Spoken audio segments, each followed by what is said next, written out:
All right. Welcome, everybody, to the regular school committee meeting of April 29th, 2014. Calling the meeting to order at 6:08 p.m. First item on the agenda, as always, is the consent agenda. If there are no objections, we'll consider the minutes of April 8th, 2014, as well as the warrants of April 25th, 2014 approved. Excellent. Correspondence? Anybody have correspondence since our last meeting, which was roughly, was it 2 weeks ago? Is it the incident of 2 weeks ago? I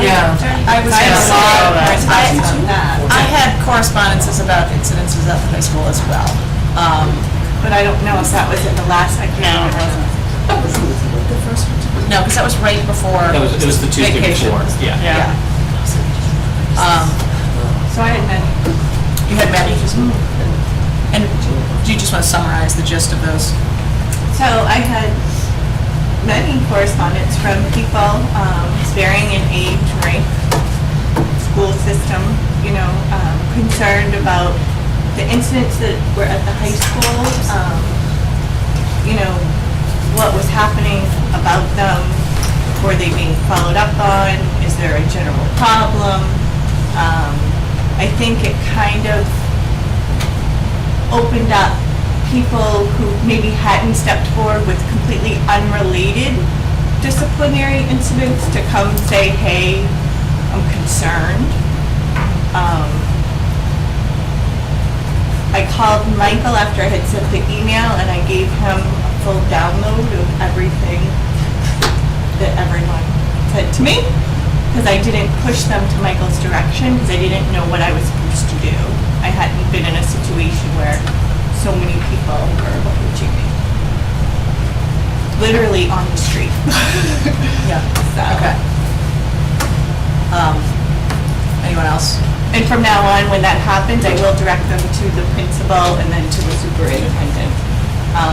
But I also felt that because of that, and because of so many different things that I've already told you about, like maybe, if there seems to be starting to be a series, we should maybe get a heads up that we might get some concerned parents. Because there was... Well, we did in this case, right? Yep. Okay. Yeah. I did.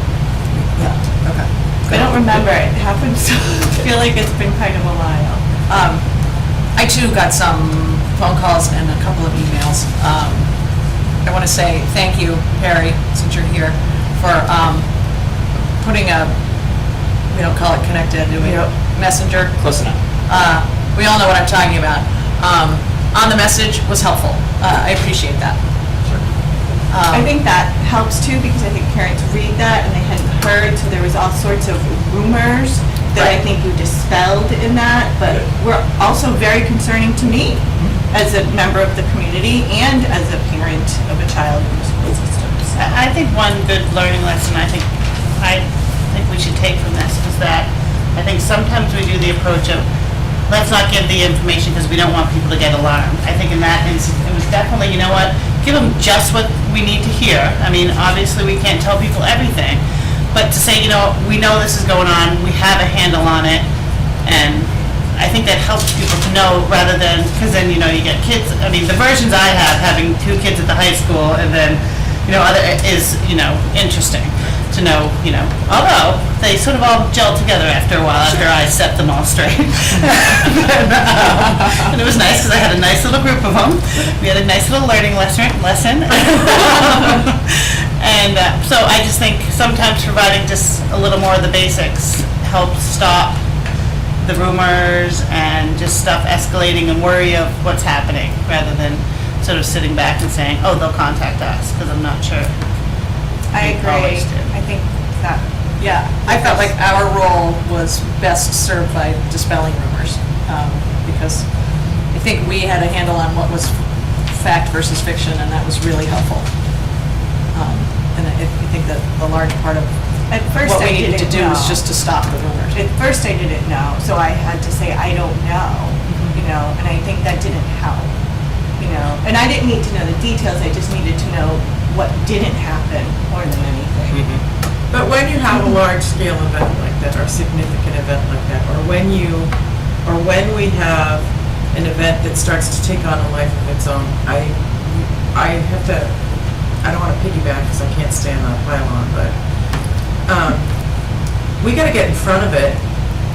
First of all, we need to know what's going on, and then your correspondence came out, which was great. I would love to see it come out 24, 48 hours, no more than 48 hours after the incident, because then the rumor mill stops. And the rumor mill, whether we like it or not, even though you send out the information, you let everyone know, it's still out there in pockets, and people don't forget some of the inaccuracies. And the next time something comes up, well, remember when that happened before, so if we could get ahead of it and just have an agreement that, you're gonna get on top of it 24, no more than 48 hours afterwards, especially if there's a police presence at the high school. That's concerning, and that's when things just blow up. And there's a series, we Right. definitely had a series, So, which is different than an isolated. that'd be great. Any other correspondence about anything? I had the parents who addressed me about the art situation at Luther Burbank and the grading, wondering if that was followed up on. And actually, I have two. One that they asked that, and if the new approach is going to affect it, a new approach to report cards with honors. Right, if the specials were going to be included in the honor. So we're still working as a district to look at honor roll, which won't take effect until next fall. Nothing related to middle school report cards would impact because we're still doing grades at the middle school level, so that shouldn't be a consideration. And so we're working through that, and I hope by our May 20th meeting to have our draft proposal before the school committee, so you can see that, get some parent feedback. Did he answer the question? I don't know. They were concerned about the grading system, specifically in APRA in general, for the specials affecting kids making honor roll or not. And if that was being addressed in the discussion about how we're going to do a unified honor roll system throughout So the schools. So the plan is to do a unified, and to look at how we're going to address, including the arts, or all of our related arts that we have, and whether or not they should be in there. So it'll be factored into it, yes, into the conversation, yes.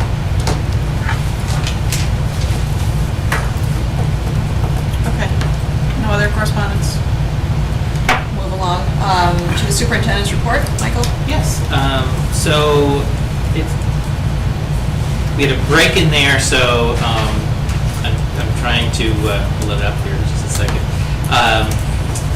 So a couple of different things. I'll start with what we just did today. Actually, Nancy, Lorraine and I spent the day at the State House as part of Day on the Hill, and we were able to meet with our legislators and their aides and assistants to discuss issues that are important to us as a regional school district and a school system in general.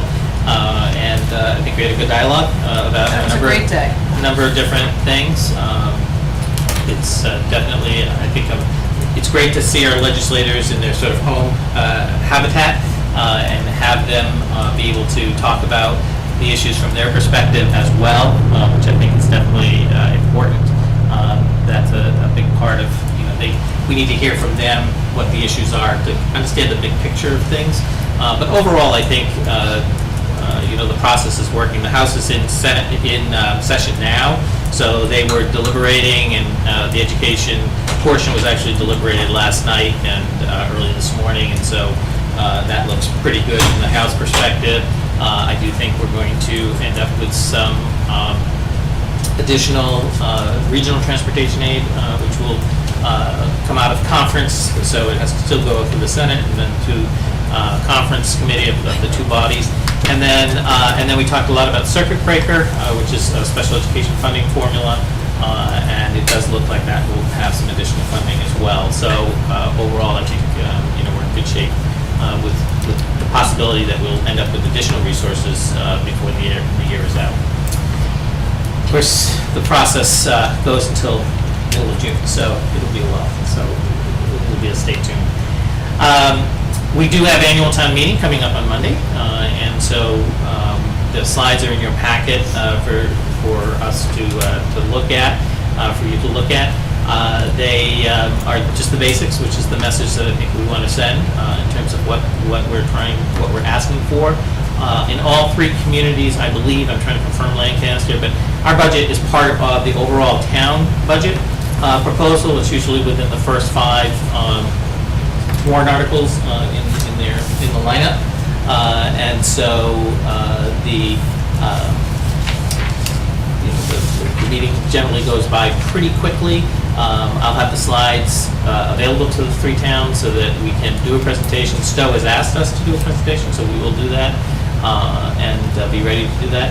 I don't know if Bolton necessarily will ask. Generally, I leave it to the moderator in terms of asking the body if they want a presentation to be able to be ready, but it'll be queued up and we'll be able to do it anyway. I'm trying to find out from Lancaster where they are.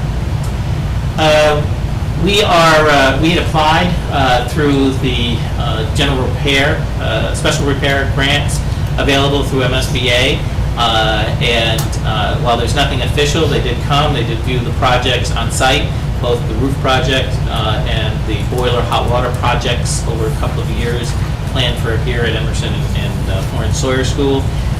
They don't look like they will be looking at our roof repair project and at the high school, but they do look like they're going to look at the repair project here for the boiler and the heating boiler for hot water. Why are they just in the roof? I don't have anything confirmed yet, Lynn. I think that the initial comments were about generally in terms of their pot of money and what they had available and what they're trying to accomplish with that. So, I don't know why it's thrown out just yet. We'll get something back in writing from them, but they don't finish their process until May, So they have a lot of people apply. evidently. So they probably giving so much per town or something maybe? Again, I don't know specifically, so I don't want to throw out ideas, but I think that they do a site visit for every project that submits an application, and then, so I don't know where we were in that process yet either. Were you there for the site visits? I was not. Bill Ferry ran. Okay, so. We're in the process of our educator recruitment. We have a number of teachers who are retiring, and so we're in that process. As we do annually, we advertise on something called School Spring, which is a nationally known site for educators and staff who work in schools. It's been very successful for us in terms of getting large pools of candidates and really streamlining the process for us because of the availability of everybody looking at the same pool of applicants at once, which we try to do. And we've also been going to a number of the employment fairs at the colleges, so in the area. So both have been very helpful, and interviews have already started at the various schools for the various positions. So we generally do that so that we're not backed right up into June, but we wait until town meeting until we have a budget, so that we don't offer anybody any contracts. How many teachers are retiring? In the cycle, I think we're up to now 9. Don't they not always do it? Could they? Occasionally they'll pull out, but usually they go through with it. They do? Yeah. It's nerve-wracking, I'm sure, but they do it. Some have started. They'll announce to us on the down low in September, and we have had a couple retract. They meet with their financial people. They get their information together. They look at the packet. They realize they don't quite have enough time, or they're not quite ready to do it. So it's a big step for them. And they're all over the place, they're not just at high school or? We have some everywhere. Just about. between, just about everywhere, actually, this year. And lastly, I put on there, we had our professional development on the 18th, which was the day before the break. Very successful day. Teachers really look forward to this because they have options on that day, and we tend to gear the options towards things that they want, they've asked for, as much as we can. So about 2/3 of the day is around those. And then we did have a third of the day focused on our assessment system, building our district assessments to go along with our evaluation system, and lots of positive conversations about that because this is work that they've been working on for, in some cases, longer than this year. And so they appreciate the time, they appreciate the dialogue because they're meeting with colleagues across the district.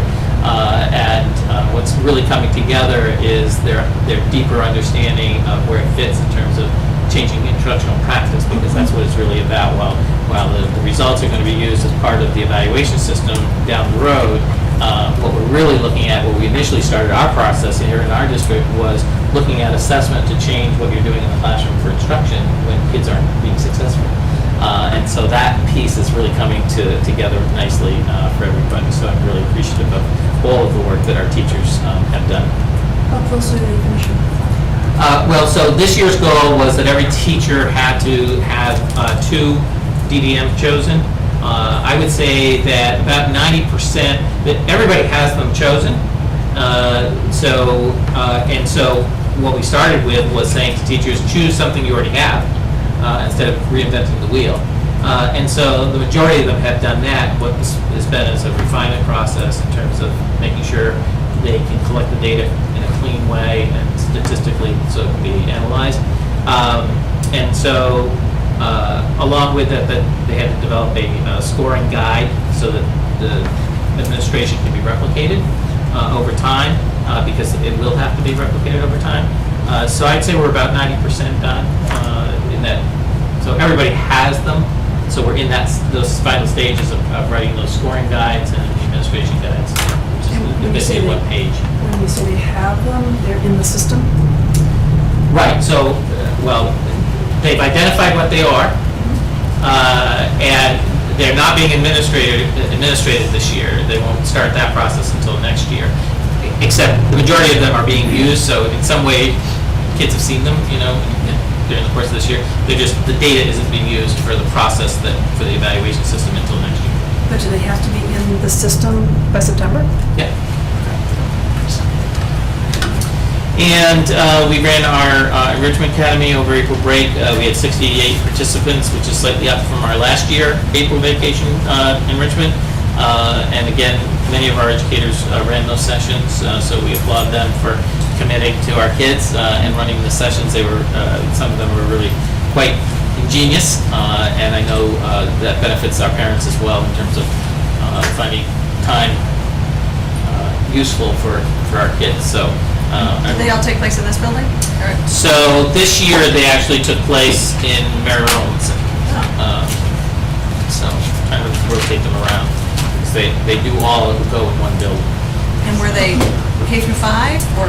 They were primarily K through 5, yes, this year. Yeah. We're looking at different options, like we're trying to look at, for June, for example, the week right after school gets out, we're looking at moot court for middle school kids. So we're really trying to, Laura Dwyer is doing a fantastic job of really trying to get into the schools and trying to find out what teachers think kids would want, and bring programs to the district so that we can expand it and get it through K through 8. As I was reading it, it says that the numbers are limited. Are you filling the spots that you have We were talking about for the enrichment? Well, I think that that's a great question. In terms of full capacity, I don't know if we had how many more we could have taken. I know we didn't run certain sessions that were offered, so I think we had some excess capacity, but that will come as time. The commitment to it spreads and the word of mouth gets out there. No, have you been using any of that information in your TV show? and showing like what's going on? I did put something on in the last show. Yeah, and you also pictures said or- school committee members will be interviewed, and I was like, Yeah, Was it just a, were they pictures or were they? no, it's just a plot. But I can get some pictures from this, see what she Yeah, if you did. can get little, like, I don't know if you had to sign off on something, but if you can get little clips or They wouldn't- something. Yeah. But- That might help.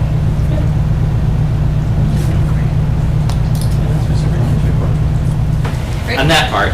I did want to, we mentioned it earlier, I did want to just update you on the kindergarten planning for next year for our all-day kindergarten program. So our teachers have been working on that. They are looking at time. That has been a question that has come up, and the teachers resoundingly have begun to look at different models of schedules. They haven't done their site visits yet. Those are actually going to happen in May, not too far from now. But they are looking at time, and one of the considerations is to add 25 minutes and go to noon time. They looked at the half-day schedule that one of the schools uses for when we have early release, and the teachers collectively like that model and how much they're able to organize their day around that. So that's something that we'll have to come back and talk with the school committee about in terms of adding those 25 minutes to their day. But it's going well, and we hope to have the site visits as part of the information gathering in May, and so they've been concluded with a plan in June, so that we can publish that and let parents know what's going on. Have you had the numbers increase a lot since we, It has stayed or what the people said The same, before on the yes. waiting list Yeah. before? the waiting list people came into all they Okay. came. Yeah. They came. But there hasn't been any But other there hasn't been changes. any flip from half day into all day came. Nothing appreciated. So. And I did ask Perry to be here. I knew that there would be some questions about the events that happened just before break.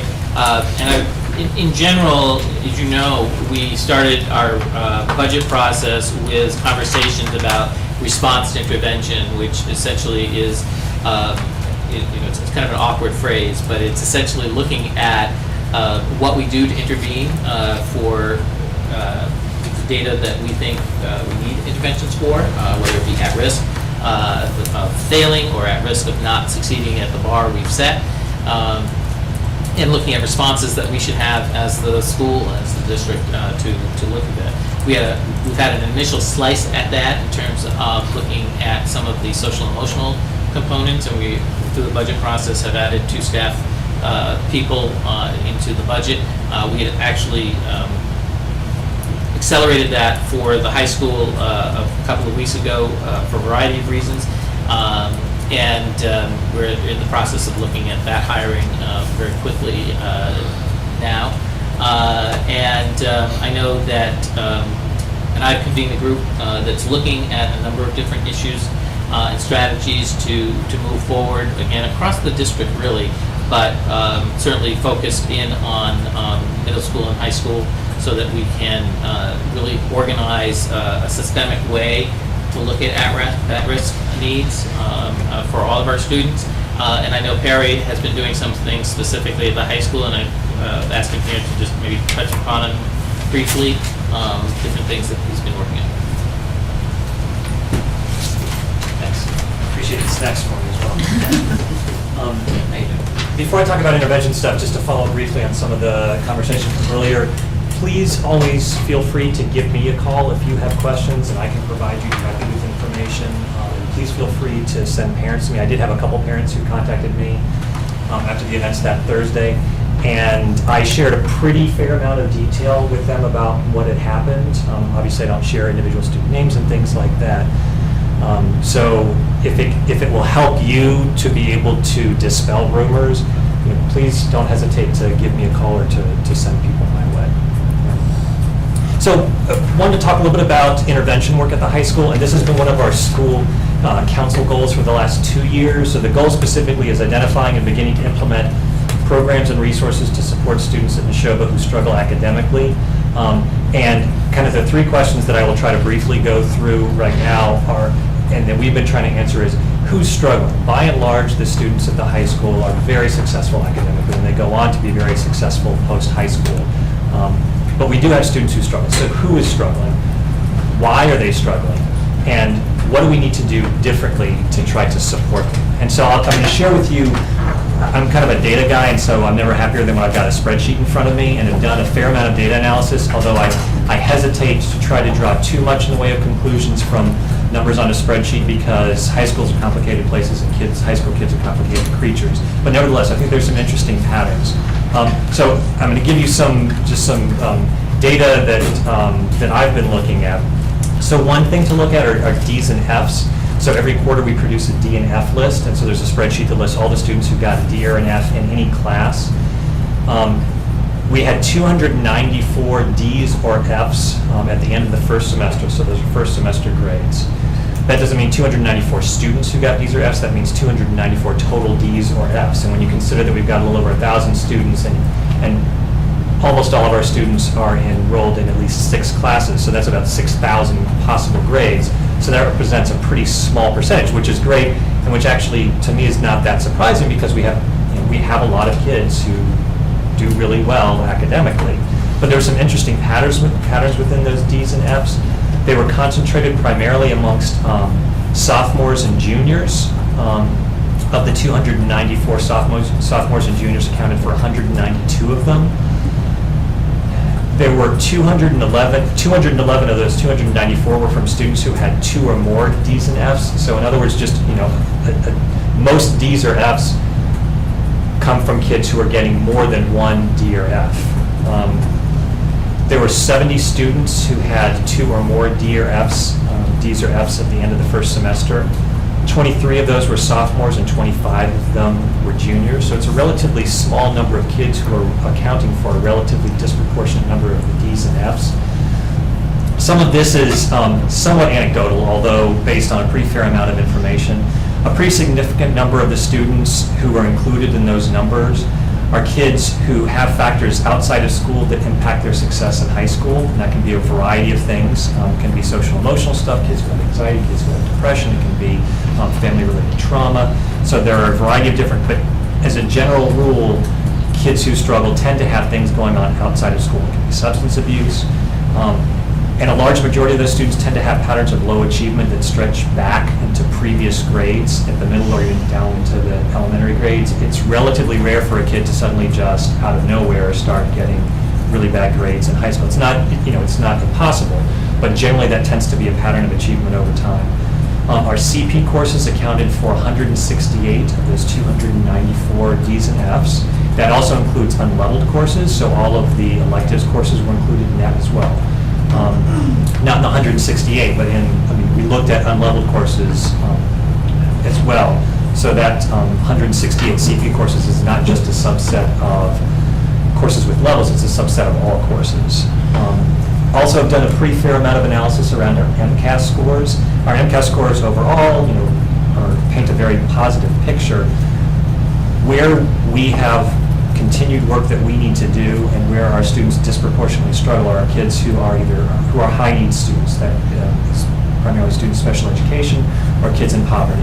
We don't have a high percentage of students who qualify for free and reduced lunch. I think it's somewhere between 6 and 8%. But disproportionately students who have IEPs, not all students who have IEPs, but disproportionately the students who get needs improvement or failing on the MCAS are students who have an IEP or students who qualify for free and reduced lunch. There are also some interesting, we try very hard not to have tracks at the high school. We try very hard, and I'm sure you've heard me say this multiple times, but to make sure that kids can take multiple levels, they can move up levels or down levels from year to year. But we've had a couple places where we have what I would call tracks of students, and that's primarily been in math and science, and did some pretty deep analysis around that the first half of this year. And these tracks exist for very logical reasons, and I'll give you 2 examples. So one is that students coming in 9th grade who struggled in math, the general classes that students take, students will generally take either Algebra 1 or Algebra 2 as they come in as 9th graders.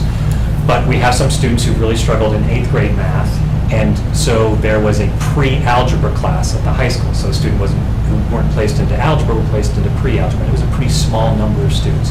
And that class was called by different names. It was called integrated, it's been called pre-algebra. And it's usually only 1 or 2 sections, so it's not a whole lot of kids. And when I went back and I looked at, and I was looking at MCAS scores, which just tell part of a picture, but when I looked historically at MCAS scores for those students who went into pre-algebra, and it's interesting because you can look at kids that have relatively similar profiles, and one might go into, is recommended for Algebra 1 and one is recommended for pre-algebra. Once a kid gets into pre-algebra, they're kind of off the normal progression of Algebra 1 geometry, Algebra 2 pre-calculus. They get on kind of this separate little track. So if you're in pre-algebra in the 9th grade, or whatever it's called, you're kind of then on a set track. And when I went back and I looked at similar kids who either went into pre-algebra or went into Algebra 1, the kids who went into Algebra 1 did disproportionately better on the 10th grade MCAS than the kids who went into pre-algebra. Now, it kind of makes logical sense. If you've got kids who are struggling, don't put them in a class that might be too much for them. Put them in a class that's going to be more at their level. But the way it actually ended up playing out was the kids who went into pre-algebra, and then there were some kids who may have gone into pre-algebra but then jumped into geometry or Algebra 1 in their sophomore year, and then other kids kind of stayed on what we call an integrated class track. The longer they stayed on kind of that separate track, the worse they ended up doing. In math, we have 3 classes kids can take as freshmen coming in. The majority of them take environmental science. We have some students who will take engineering in the future, and they have the opportunity to then pass the MCAS in technology and engineering in their freshman year. If they do that, oftentimes students will then not take biology in sophomore year. They'll take a separate class called Bio and the Human Body. The biology class sophomore year, which is what essentially all of the sophomores take, covers the curriculum, biology curriculum independent of the MCAS, but is also trying to make sure the kids are ready to pass the MCAS. A kid who's already passed the MCAS in 9th grade doesn't need to pass the MCAS then in bio, so we had this separate class called Bio and the Human Body, which was kind of a scaled back bio class. So what ends up happening then is you have kids who come in and take pre-algebra in the 9th grade, and then in 10th grade are taking this integrated class, and they're taking Bio and the Human Body. Well, when PowerSchool builds the master schedule, they've got 2 singletons already locked in. In other words, there's only usually 1 or 2 sections of those courses, so then their other classes end up falling in around those classes. So then you end up with a group of kids who have kind of a pattern of underachievement, all together spending like essentially the whole day together. And their patterns of underachievement can be for a variety of different reasons. You have kids who might struggle because stuff is intellectually difficult for them. You might have kids who struggle because they're apathetic. You might have kids who struggle because of behavior stuff going on, kids who struggle because of stuff outside of school. So you then have a group of students who have a variety of different needs all kind of in the same place at the same time. And that tends to have pretty negative ramifications in a lot of different ways. So let me talk about, so to sum up real quickly, and then I want to talk a little bit about some things that we're doing. In general, when we talk about students at the high school who are struggling, we're talking about a relatively small number of students. They tend to be students who have a history of underachievement over time. They're students who commonly have factors outside of school that negatively impact their achievement. And they're frequently kids who do not like school. When you talk to them, they say, I don't like school. They like the social aspect, oftentimes. They like the social aspect, although sometimes, not all the time, but sometimes you have students also who feel somewhat socially isolated. But they don't like being in classes where they feel like they're a dummy. They don't like being in classes where something's hard for them. It's not fun to spend most of your day doing something that's really hard for you. And they have, for a variety of reasons, built up resentment over time. And by the time they get to the teenagers, they can be quite vocal in that, or they can behave in ways that demonstrate that they don't really like school. So things that we're trying to do. Trying lots of different things this year, some smaller scale, some larger scales, and talking about things for the future. We've put in place, we were able to get some grant money through Michael's support to provide some tutoring both during and after school. So we've been providing like MCAS tutoring for our sophomores after school in math. We were able to get some, through the same grant money, we've been piloting some attempts with web-based diagnostic and lesson tools that we haven't used before, and web-based courses. We've used VHS in the past. VHS, Virtual High School, tends to be very rigid in the way that students take courses. There isn't a whole lot of flexibility, and there aren't many opportunities for students to do credit recovery. And so we've been working with another system, doing some credit recovery stuff, and we're also looking at another system, online courses that provides more flexibility in what kids can do. We've also been using a system called, oh my gosh, I can't believe that the name just escaped me. It'll come back to me. It's a web-based diagnostic and web-based lesson system. So we've been using it in math, where a student does a relatively extensive diagnostic that can pinpoint their areas of deficiency and their areas of strength in math, and then kind of prescribe web-based lessons. They're not particularly interactive.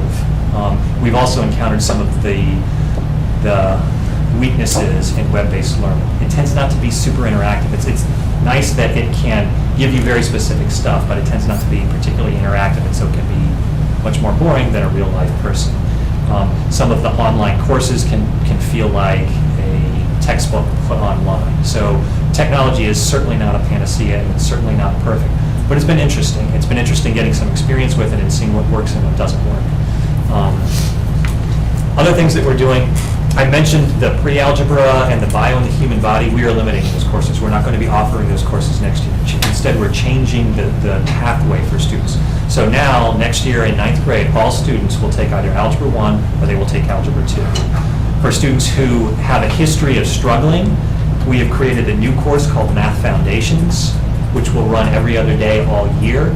And that is a course where we're going to use both a real-life teacher and some of the web-based tools to try to provide more individualized support so that students can be catching up and keeping up at the same time. But in general, what we found was that students who go into Algebra 1 in their 9th grade year tend to be more successful. The reason that we created the pre-algebra in the first place was because we still had concerns about kids. So we can't just throw them into an Algebra 1 course and say, on paper it seems like that's better. We need to be providing support. So we're introducing this new class, the Math Foundations course, which I'm hoping will help to provide additional support to students. Why every other day? Say again? Why every other day? So it's a semester-long course. It's not an everyday course. There were two options to do it. We could either do it every day for one semester. The feedback that I've gotten from math teachers is that's great, but what if you have a kid who's struggling in math and they don't get the course till second semester? If you do it every other day for the whole year, then you Then can you run got kids. multiple sections, and then you've got, and then another nice thing is that you can run it opposite wellness, because wellness runs every other day. Oh, all right. So then that doesn't take up the elective block also. So then a kid can take that opposite wellness, but still then potentially take other electives classes. So are they taking algebra after that? Because this doesn't They run take the whole algebra year. concurrently. So Math Foundations is not in place of Algebra 1, it would be in addition to Algebra 1. Then that makes sense. Now, are the I can kids, understand why you would cut in half. Right. But Yeah. No, this is not their primary math course. They're taking Algebra 1. It's a support. They are also taking Math Foundations. Algebra 1 has a set curriculum, and so if they still struggle with fractions and never quite understood what multiplying fractions look like, or what common denominators mean when you're adding or subtracting fractions, they're going to get hammered in Algebra 1. But in Algebra 1, you don't go back and reteach fractions. In Math Foundations, you can go back and you can be reteaching fractions at the same time that a student is enrolled in their Algebra 1 class. will all the kids who struggle have to take that Math Foundations So class? we're relying on 8th grade, we've described this to the 8th grade math teachers and kind of given them a profile of what we're looking for. We have had a pretty significant number of students in the past who, didn't knock it out of the park in 8th grade math, but still went on and were very successful in Algebra 1. So what I don't want to do is put a kid in there who is going to be able to be independently successful without having to take Math Foundations. So we're relying pretty heavily on the 8th grade math teachers who know these students best. I think right now we've got somewhere around 20 or so students signed up for it, so you're talking about, probably less than 10% of the class, which is pretty fitting with the patterns that we've seen in the past. Like this year in pre-algebra, I think we have about 18 to 20 students in pre-algebra. So we're trying to hit the same students who in the past might have taken pre-algebra. If that makes sense. Would it make sense to give the 8th graders a math placement test? We do, and that helps in making decisions about the levels. So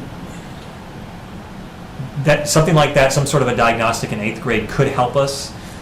What we will end up doing is giving them a diagnostic as they come into the 9th grade as well. So getting So they 8th might grade not- diagnostic information would be good.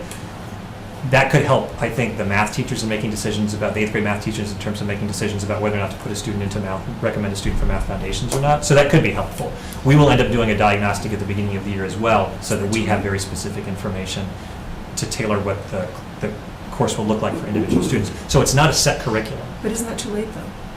How do I you mean, mean? if you do the assessment or you give them a test to Mhm. place them when they arrive at ninth grade, they're already in a class. I'm sorry, I don't mean to place them, I mean to figure out what they need in that course. So as far, from a placement They standpoint. take a placement test, and it's the same at all 3 schools, and they grade it together, I think. They It's not do. a placement test, it's a test to help with. They do, that's used primarily to determine the level in which a student goes, as opposed to having used it. And I don't know if the 8th grade teachers use that information in making decisions about Math Foundations, whether or not to recommend a student for this course or not.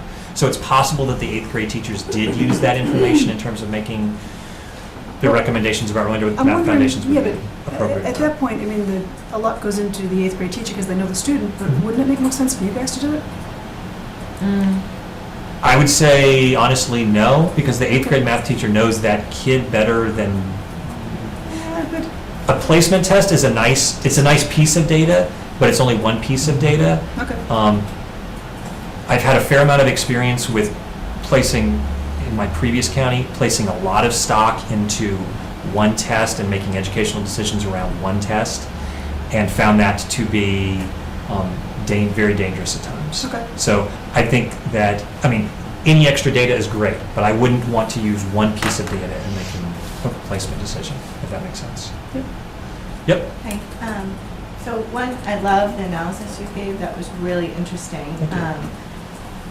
Two, I deal with process, that's kind of what my job is, and I know that 80%, and I love that you're gearing your general process towards the large majority, which you have to. And my question is about the 1%. And I have 2 questions. My first question is, say in 8th grade, a student misses the boat in math completely. Say they have a terribly ill parent and they miss half a year and they're just so behind. And now there's only one option for them, Algebra 1, and they literally they weren't even a strong student to begin with, and they're at a very low level of math. So, A, what do you do with them? And then the second question is, say that happens to a 9th grader or a 10th grader, and they really miss a whole year of school, and there's no way to pass that year, and now they're in a better place finally, and they're in, maybe it's Christmas time, and it's just too late to even pass the course. So we have students who are in that sort of situation, whether it's for hospitalization. We have kids who have, for anxiety reasons, might be out of school for extended periods of time, and then they're transitioning into us. And we really look, when you say like the kid doesn't have the opportunity to pass the course anymore, we end up developing individualized plans for students. So we can look at With things the like, teacher? as a general rule, we don't do this, but when we look at individualized situations and circumstances, we can look at things like partial credits. You know, normally you have to pass a course for the year, and you either get your 4 credits for the year, or you don't get your 4 credits for the year. But do they just jump in and sit in that class?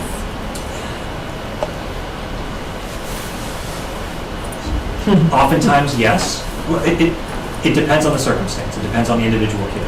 So oftentimes, yes, because we don't necessarily have somewhere else for a student to go. And what we don't want is to not put them in a course.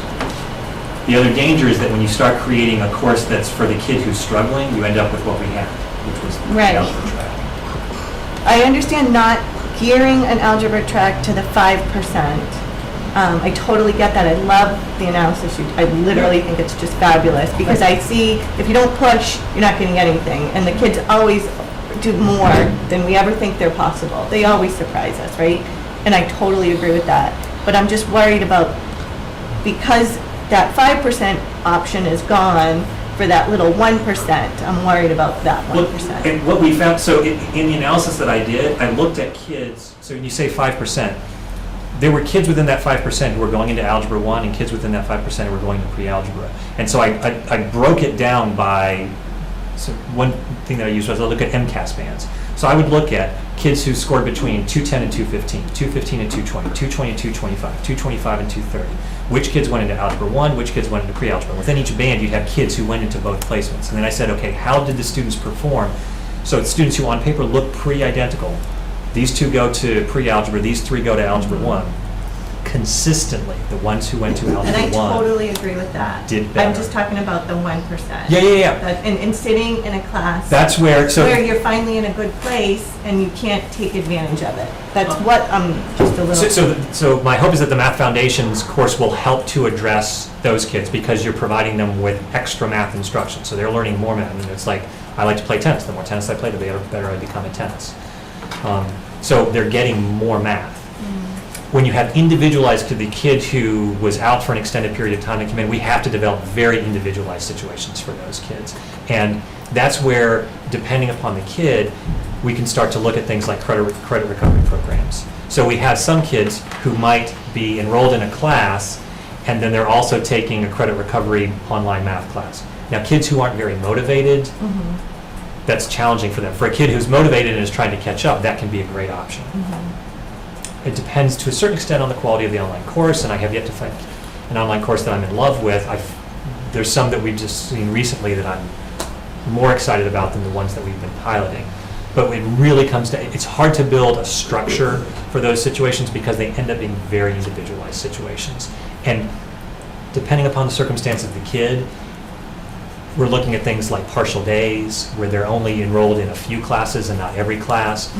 We're looking at situations where they're not going to graduate within 4 years. And so we need to come up with a 5-year plan. Okay. So we really, then it becomes very individualized. Can I talk about some of the other things we're doing, and then we can come back to this, unless people are really excited to keep talking about Math Foundations? So some other things that, another thing that we're trying is trying to make sure, I mentioned previously that you'll end up with a class where you have a group of kids who are, who have a variety of different needs.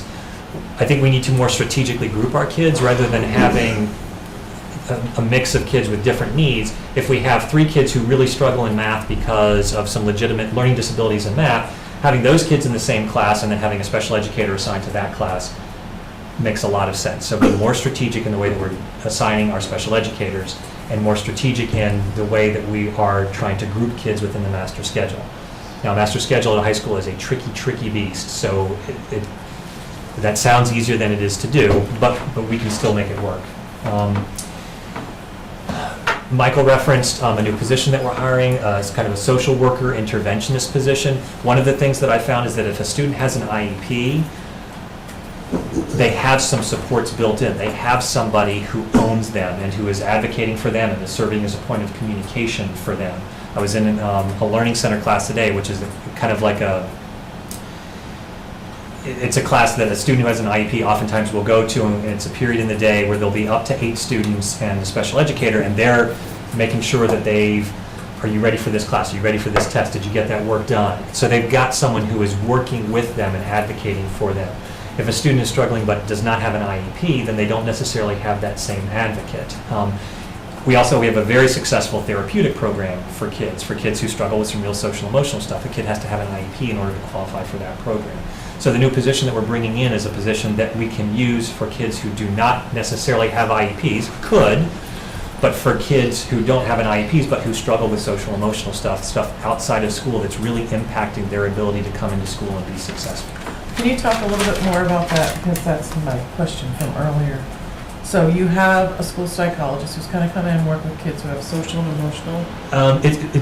The position is really more focused on social worker / intervention as opposed to school psychologist. Okay. Someone with a school psychology background might be a good candidate for that, but it's really more someone who's serving as a bridge between the student and the family, the student and the other teachers, and can help doing some very direct counseling, and owns a small number of kids. We have a phenomenal adjustment counselor at the high school, Diana Durr, who does excellent work providing counseling to kids.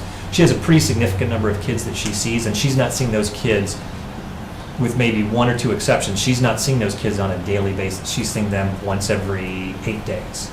So the position that we're talking about now is someone who's going to be seeing kids on a much more frequent basis and and we'll be doing more direct bridge work with parents and potentially trying to identify services in the community available for parents who are struggling. So it's more, Yes. it's not necessarily an academic support. It's more Correct. a holistic, whole child, the other side of the child support. Correct. I wouldn't say that there's no academic support possible. It's not someone who's going to be teaching math to a Or student. tutoring. I wouldn't say direct tutoring, but it's someone who could be fulfilling the function of, you're here with me right now, we're going to do some processing and some counseling. Okay, now I need you to be working on your math work. But not, the role isn't really to provide direct academic support. It's really to try to hit the other stuff that's preventing that student from And what being able to be number of successful in students do you classes. think will benefit? What's the number of students that you think would benefit? Like, how many kids do you think you would have that would be eligible for that program? Because I think it's higher than 8 or 11. I think it's probably higher than 8 or 11. I think that we're talking about complex kids, and so I hesitate to simply group a large group of kids together and say, oh yeah, this person can solve all these problems. I think that this is a start, not a solution. No, I get that, but you just said earlier you want to segment the students by common needs. So what would be, what the common needs are? Are we talking 25 to 40 kids? I just want to No, I try to wouldn't get say a handle 25 to on. 40 kids. I would say, Volume. I'd like to start with looking at probably 10 to 15 kids and work from there. Are there more kids who would benefit from that? I think we've got more and less intense kids who would benefit from that. Mhm. Some who really need it in order to be successful at all, and some kids who would be more successful with it. I'd like to start by looking at our kids who, right now, are those kids who are getting 3, 4, 5 Ds and Fs, Mhm. and are really struggling with stuff outside of school, whether it's substance abuse, whether it's really rough stuff going on in their homes or past trauma. I would say 10 to 15 kids that we'd really like to start targeting. And of those kids, I forgot to bring this up in the correspondence section, but I had a parent contact me because her child is a junior at the high school and wants to help with peer tutoring with some of the younger grades because she heard about some of the stuff that was going on and wants to find a way to help. Like, that's the kid you want to elevate, right? I don't know if what the peer tutoring program's like, or if some of the kids that would benefit from it would even be interested or open to it. So, Everything that you just said. I mean, we have a relatively successful peer tutoring program right now.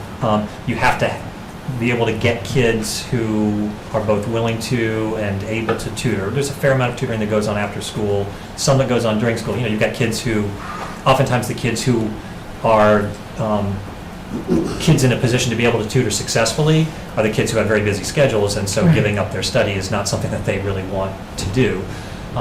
And they're kids who tend to be pretty active after school as well. And so, but we still have a pretty significant number of kids who are willing to give time to tutor. So we have a relatively successful tutoring program right now. Part of our school council goal is to review our current peer tutoring program and see if there are ways that we can improve that. But then you also get into, there's some students who they're not that inclined to want to work with a peer tutor. They would rather Right. work with an adult than work with another student. And it's hard to force a teenager to do something that they really don't want to do. and you can't blame them, it's uncomfortable. Right. But for students who want to help and who are interested in peer tutoring, to whom should they speak? Lisa Hamlin, who runs our academic support center, and she oversees the peer tutoring program. Thanks. Yep. And that's both students who are interested in becoming peer tutors and students who are interested in receiving peer tutoring. Thank you. So a quick question, Gary. The new social worker that you're looking to hire, would that be for starting next fall? Or- We've accelerated that, and we are in the process of second round interviews right now. Great. So we want to get somebody in place as soon as possible, and then would continue, but yeah, we would like to have somebody in place as soon, we will have somebody in place as soon as possible. We have a very strong candidate pool. Good. Yep. I don't know if this is along the same lines or not, but do we have a program that's sort of like a peer mentoring program for kids who aren't typically enrolled, who might come in, not in September, for any student that comes, just to connect? I'm thinking, we get a troubled kid who wants to come in and just has some kid that just says hi to him in the hallway. Yep, so- Or even just a kid who's not troubled and someone just says hi to him in the hallway. I don't know if there's Great anything question. we can So do. we have not had a good structured program in the past. We've on kind of an ad hoc basis, a guidance counselor has a new kid coming in, we'll try to introduce that student to some other kids at the high school, but we've not had a structured program in place to do that, and that is something that we're working on right now. In fact, Nishita came and met with me right before break, and Katie Needle came and met with me right before break to start talking about how we can do that. We do have a student who just transitioned to the high school this week, and they were able to give him a tour of the building, a student tour, not the, the typical adult tour of the building, but be able to give him a student tour of the building, so that student was able to immediately, meet some new people. One of the things, and it's a small gesture, but it actually means a tremendous amount, is now as new kids come into the building, we're giving them a Neshoba t-shirt. So they can wear, they can have their new t-shirt. So we are in the beginning stages of putting together a more structured way to do that for any kid who's coming to us at any point during the year, because for any kid, Right. when you switch high schools, that's a tough thing. And some of the kids who come to us in the middle of the year, have some tough backgrounds, some tough experiences. And so the more that we can do to be reaching out to them so that they've got friendly faces who they know, the better. So I would say we have not done as much as we could or should have done in the past, and we are starting to figure out how to do that better going forward. And how will you target kids? I think of like some high school kids that would be really good at it, but they're not going to sign up for it. Kind of, I think having a diverse group of kids. Yep. Of all walks of life who you can get, and I know you'd probably have to go to them and say, Yep. come on, I think you'd be good at this, and they might initially be like, yeah, it's not my thing, but Haven't figured that out yet. I think what I think will be either the solution, at least part of the solution, is probably to rely on guidance counselors to pick out some students that they think and to recommend students for that, but to come up with kind of a formal group of students. So you are, we've had student ambassadors in the past, Right. and we still do. And so when we do things like we have, our open house for rising ninth graders, we have student ambassadors, and they're the people who go and do tours of the high school. So that same sort of idea of identifying kids, either kids who volunteer themselves or kids who guidance counselors or teachers identifies, this is a kid that would be a good kid to try to bend their arm to participate in this program. And I've heard one very positive thing that came out of the event that happened that Thursday. Initially, there was some very negative language that was happening both online and amongst kids in the building. I went out and met with a lot of different student groups. I met with the lacrosse team that Friday after school, went to some senior psychology classes, and then the Thursday before break, met with all the captains in the building, the fall, winter, and spring captains, and had some really good conversations and heard some amazingly positive things. If this will probably get back to him, and he'll be mad at me for saying this, but Bo Broussard, who's one of our senior soccer captains, just said some amazingly powerful things, and actually got a round of applause from the rest of the kids about what we need to be doing as a community to reach out to students who come to us, to help them become part of Neshoba, to help them become chieftains as well, and that we have to be very careful about our preconceived notions. So had a lot of students coming to me proactively saying, what can we be doing to help drive higher levels of tolerance? And one of the things I try to emphasize is, I don't care where you came from, you still have to follow school rules, and you still have to be held accountable for school rules. But what can we be doing to make sure that any kid who comes to Neshoba feels like there's a place for him or her there? So I think we'll probably end up having a pretty fair number of students who, in the wake of these conversations, will be interested in doing this. One last question. I'm sorry, you didn't raise your hand, Mrs. Ramoska. It's a different one. calling it that. I just want to say, I think that's amazing, and I think that I also heard from people, and I told Mr. Wood that there was even a child called me and reached out to me and said, I want to be part of the positive change. But I just want to, plan to check out, keep it going. So it's great that we had these Yep, exactly. because of this incident, and I think it's all, it's just, we're discovering what we don't know about ourselves, right? But to make sure the next class and the class after that, Yep. and that there is maybe a scheduled captain's meeting once a year with some high-level administrators to make them feel that they're part of the solution and that the freshmen keep it going Yep. every year. Well, they're the leaders in the school, right? Some of the There's leaders, all sorts some of the academic leaders. excellence, arts excellence, Right. sports excellence. Then can you broaden that? Oh, Because, absolutely. That was a convenient group for me to meet with. Right. and that's great for a first attempt, but I But think, it's certainly not But a the final. whole plan, do, check, act mentality of just making sure the wheel is always spinning every year Yep. with great ideas like that, and the upperclassmen enforcing it. A couple other things, I think making sure that we are constantly improving our communication with 8th grade, with the middle schools, to make sure that we know before a kid gets to us that this is a kid that we need to be putting supports in place and not waiting. And I have to say, the freshmen, and every class has its own personality. We had very few freshmen who had D's and F's at the end of the first semester. This has been a very successful freshman class. This group of freshmen, very positive, lots of school pride, have done very well academically. So they've had a very positive transition to the high school overall, which has been good. But making sure that we are working well with the middle schools in that handoff of 8th to 9th grade. Just a couple other things that I'll throw out there. Guidance, our department, so we do seminars, guidance counselors do seminars, especially with seniors and juniors, and helping them prepare for the college application process. Do some of that with sophomores, haven't really had that as structured with freshmen. So we're talking about how we can build in a formal freshman seminar with guidance counselors next year with an identified curriculum.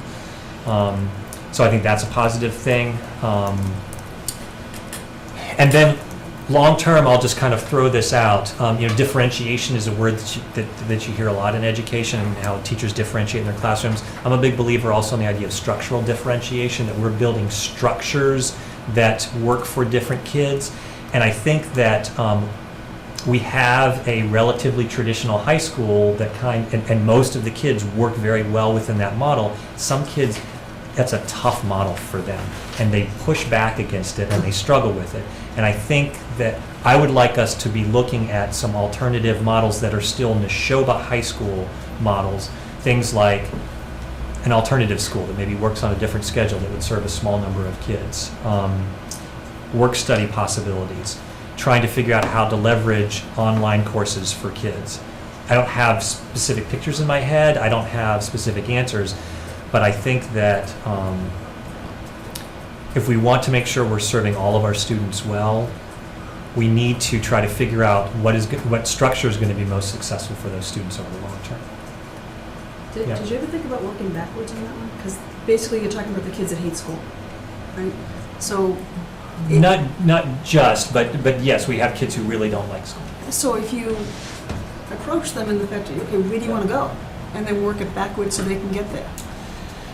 We haven't done that yet. I think that's a great idea. Sometimes when we have those conversations, they don't know what they want. They just don't want this. Well, can you show them something? And that's we're not there yet. But yes, absolutely. But your larger point is to make sure that we're recruiting students and not assuming that we know what's best for them. That we ask them actively what they would like. And I understand that Yes. they don't know what they don't know and they don't know where they want to be, but there's got to be. Yeah, oftentimes their answer is, well, I'm just dropping out when I'm 16. And I say, okay, and then what are you going to do? Right. They don't have an answer beyond But, that. but maybe there's something that you can do that would put them in a situation where they Yeah. would have to figure it out. Yep. Within a structured environment. Yep. I mean, Because that's, there are places that do that. yes. Just. And I want, what I don't want is our kids to just be, and we have some good options. Some kids will do dual enrollment, which is a great option, and some kids really benefit from that. I want to make sure that we don't have kids who are just leaving us because we don't have something. And you can't build a personalized program for every individual student. But I think we have enough students that who are not fully being met with the current structure that we have, that I would strongly argue that we should be looking at some alternative options. And I over the bet long that term. we would have kids that are doing okay, and you had some sort of Yeah. alternative learning thing, and they would thrive too. Yep. And then the social worker, is that going to be like a scheduled class? Or is she just search them out? Or is it whenever they feel like going to see her? I think it would depend on the individual student. So I think there would be some of both. I think for some kids, there would probably be scheduled time during the day when they are going and they are spending time with that person. So it's one-on-one? It would probably, maybe, or it could be small, and so it might be, 4 kids that are in there at the same time. And so those 4 kids are working with them, they might be working with one kid at a time or working with groups of kids on varieties of stuff.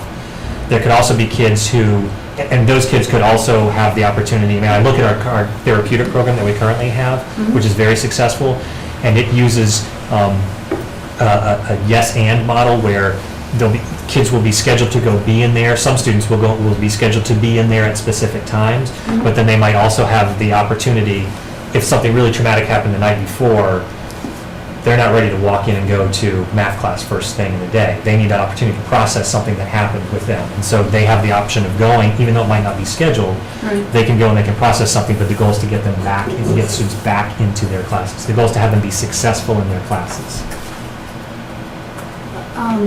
Since what happened a couple weeks ago, I've been calling around.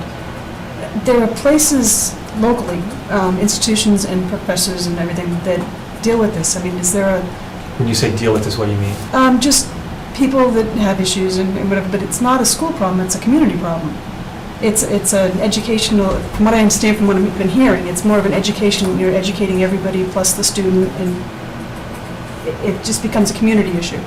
So, are we gonna? The models, I'm sorry to interrupt you, the models that I've seen, it's called the ecological models, they look at nested models where you're looking at the student, you're looking at the family, you're looking at the school, you're looking at the neighborhood, you're looking at Right. the community. So it's not any one individual thing. It's lots of different layers to So it. how do we involve all the different layers?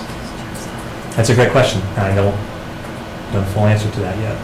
I mean, that's part of what I'm hoping that this new position will help us do, is help connect us with more services right now. And oftentimes, services in the community, the student's only able to take advantage of that if the parent chooses to have the student enroll in it, and oftentimes there are financial costs as well that prevent participation in that. So continuing to identify services out there that can help with people, that can help at all those different levels is one of the things that I'm hoping this new position will help us do. I mean, not that that exists to a certain extent already, but I think we need to be doing that in a more strategic and more intentional way. Mary, I really want to ask one, and All right. I'll make it a Quick. quick one. I'm sorry, I've taken much more time than I'm sure I was allotted. No, I think it's great. The correspondence that you sent out after the brouhaha, whatever we want to call it, I would like to know what your opinion is on when you will inform the community of events, what types of events, and in what timeframe. So, I don't think that sending something out right away would have been appropriate for a variety of reasons. While that was a very public event that generated lots and lots of conversations, the actual event itself, there was no fight, nobody was injured. So it was very public, and there were a bunch of students who were posturing. One of the administrators, Brian Cody, was able to intervene very quickly to prevent it from becoming physical. So at the end of the day, there wasn't a fight, nobody was injured. It was very public. That's okay, but Perry, the outcome of, no, I want you to not dismiss that, because the outcome of it was extraordinary. Yes. I guess one of the things that would be challenging for me is figuring out what's the threshold. So let's say two kids get into a fight in the hall. Does that mean that I need to send out, and a bunch of kids witness that? Do I need to send that out to the entire community? Did the police come to the school? I Uh, would think that would be one of them. Police officers may show up if there's been a fight in the school. If police officers might show up, police officers will show up if we find drugs on campus. So when you've got over 1,000 teenagers, I mean, stuff happens. And Neshoba is a very safe community. The high school is a very safe place. But you've got over 1,000 teenagers, stuff happens. And so I guess I want to put out information that helps to make the situation better. And if there's an expectation that anytime something happens in the high school, that I'm going to be sending out information about that, I think that makes the situation worse. But that, and I don't think anybody, including myself, is asking for that. Yep. All I really want to know is what will dictate a correspondence about an event? What does the event have to look like, and what is the time? So I think I could be persuaded that sending something out Friday would have been appropriate that Friday. If you had the information you needed, right? So I think, I think one could make a good argument that sending something out Friday would have been appropriate because of the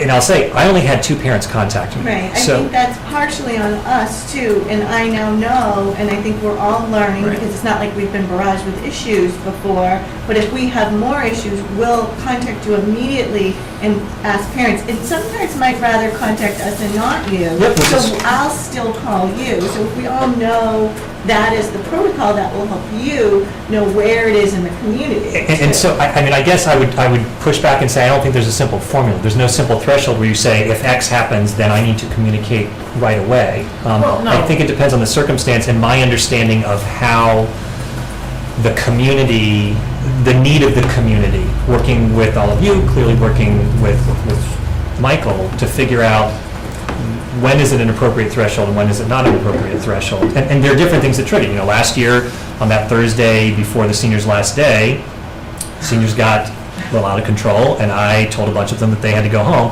I communicated something out very quickly to parents to let them know because their kids were no longer in school. So to me, that was a triggering event. Nobody was hurt, nobody was injured, it wasn't a dangerous situation, but it was a disruptive situation, and I wanted to get information out. So I don't think there's any simple formula for doing that. I think we Again, gotta work harder on that, because I understand what you're saying, but I think we need to work a little harder on yeah, that. that's good feedback for me. And I think one, not a simple solution, but one way to kind of keep the, rumors sort of at bay, and it's never going to stop them, no matter what we do. But how about we address the students? The teachers get a message and say, this is what happened, because it's going from class to class to class to class. So they're getting the message in the school before they go home, because that's where the parents are hearing the information, is either from someone who is there or someone or a student. Say, listen, these are the facts, this is what happened. Yep. And, it's not going to stop everything, but that would be, one way to sort of keep it down a little bit. So that, I did meet that Thursday after school, I met with teachers, and that Friday after school, I met with teachers to give them the information that we had at the time. Part of it also is that we were still investigating the situation. There was a rumor that there was, a knife was taken from a foods Yeah. classroom. I get that one, Yeah. we heard that one. So it took us a while to be able to investigate and trace that back, and we found the student who was sitting in a classroom outside of foods, who watched another student go and get some food from that classroom, and then turn around and run away and say, oh, I bet that kid just took a knife from the classroom. And then the other kids hear, oh, that kid just took a knife from the classroom. he's eating a brownie. But it takes a while to investigate all that stuff, because you're following all of these. And at the end of the day, when we kind of got back to the beginning of what, precipitated the incident, it was one kid saying something about another kid, and then that got back to him, and then he says, say it to my face, and then it kind of sat for a few days, and then there was, it was relatively kind of dumb stuff that just simmered, and then it just kind of happened the wrong way at the wrong time, and then there were rumors flying around. But it takes us a while to figure all of that stuff out. So one of the things I also want to be very careful is that I don't put out information and then have to put out more information, then have to put out more information. Like, I want to be able to say, this is the situation, this is what happened. I don't say that to discount the feedback that, I think those are tricky situations, and maybe I should have gotten information No, out I think sooner than everyone I agrees, did. including myself, that when you, applaud you for sending out the information. You and I spoke about it, Yep. okay, but yes, we wanted to hear it, that was great. I'm not saying what you did wasn't the right timing, I'm just saying, going forward, I would love to see, Yep. to neutralize some of the stuff that goes Yep. on, just do it again. Do it again when the situation warrants. And I understand what you're saying is, I don't know how to define when the situation warrants. Transparency is better than Right. a sense of opaqueness. Of rumors swirling and parents getting upset and getting accosted on lacrosse fields. Yes. Well, there also has to be some limit to that too, as I think you were referencing, Right. Mary, that sometimes just talking about these rumors spreads them. Right. And I don't think any of us want to be putting you in a situation where you've got to go quell every rumor that's out I there. appreciate that. Because that's madness for everybody.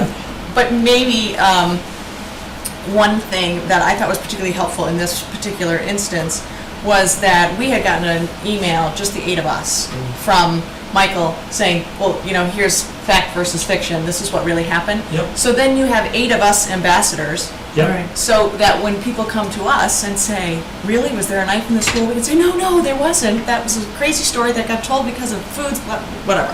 Yep. And if we can stop the rumor at 8 more people in addition to you and Absolutely. Michael, Right. then we're helping the situation. Right.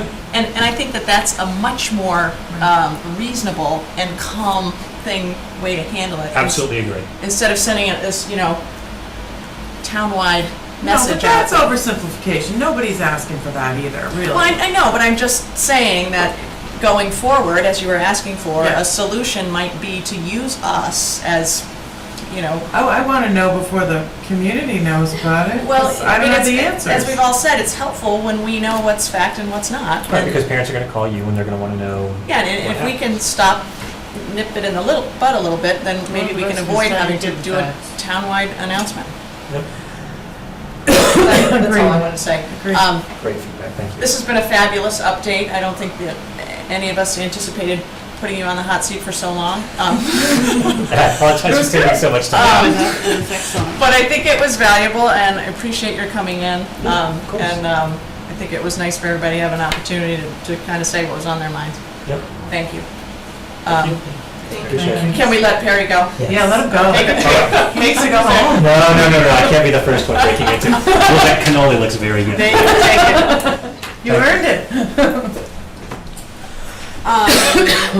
We're still in the superintendent's report, Michael. Yes, so we have a financial report. George is here. Thank you for waiting for me. Worked out well. I did attach the third quarter financial report. So overall, it remains nominal, as I stated the last couple of quarters. There are a few areas that are performing outside. There are few areas, if any, that are performing outside of what we anticipated. So I just added a few comments here. Our insurance line continues to show a surplus, which is good. That's what we were anticipating, and we built our budget next year somewhat based on that. The energy line appears to be sufficient this year. That's always one of those things that is a little in question. The concession building deficit continues to go down. We're almost open with the building now. Bill's done a really good job containing those costs, getting things under the initial cost. As you recall, last fall when we talked about it, we thought we might have as much as $175,000 cost for that building, and now it looks like it's going to be under $70,000. So that will be able to be addressed within the budget as we originally planned without any real problem at all. I just noted the substitute teacher, long-term substitute teacher items in the deficit, but that happens every year. It's because we have to charge some of that money back to the line items where it's replacing.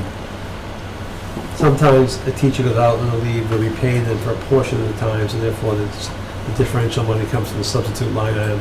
But initially, we charge all the substitute money there. But then if we stop paying the teacher at some point, which is most likely the case, then the rest of that money is available there to backfill the substitute. So that's why that line item tends to go negative when we filled up, so to speak, when we do the transfers next month. And our district tuitions, it looks funny on that sheet. It's an accounting issue having to do with the fact that we use money from a grant to pay for some of that, in the way our system shows it. But that line item is just what we thought it was going to be. We'll have a surplus, as we anticipated once again in building next year's budget. So next month, I will have a request for you to transfer from a few control item accounts in order to balance off those line items that need to be adjusted.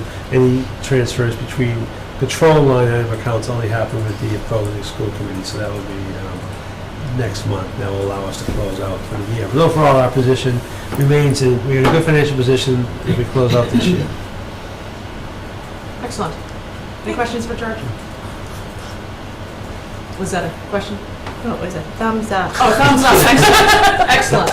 Okay. And just lastly, I just wanted to let the school committee know,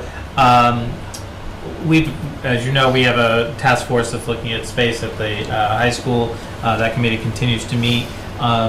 One of the things that internally we've been discussing is intermediate steps to address some of the space concerns that we have at the high school. We did become aware that the town of Stowe was considering putting the modular units that were purchased about 10 years ago up for bid, and they have a set. And so we are looking at that. I don't know that we will meet their timeline for their bidding process, but that still may be that we can look at those if they don't have a successful bidder. So we're certainly interested in that, and we'll certainly keep you apprised, because that would be obviously a cost we had to plan for, and how we could fund that. At this point, there's not only the cost of those, but it would also be the cost of moving them and setting them up. So there are 3 different distinct costs in that.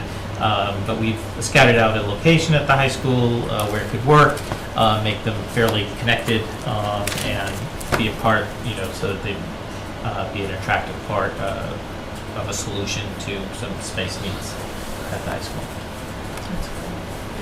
And that's my superintendent's report. Thanks. Subcommittee reports. Nishita, are you still here? Thanks for staying, and the floor's yours. All right. Starting off with athletics tonight, the softball team is off to a great start this season. They're currently 9-0 and won the Cheryl Jones Memorial Tournament in Hudson last week over vacation. Emily Sargent, one of our senior pitchers, earned her 600th career strikeout last week as well. She has broken the school record and still has half of the season left. Neshoba will travel to North Middlesex tomorrow afternoon. The baseball team is 4-4 and doing well. Their 4 losses have been 1 run, so they have been in every game.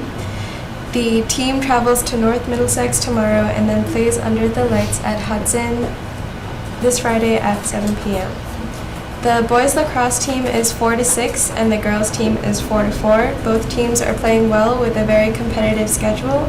The boys will play a night game next Tuesday and the girls on next Thursday.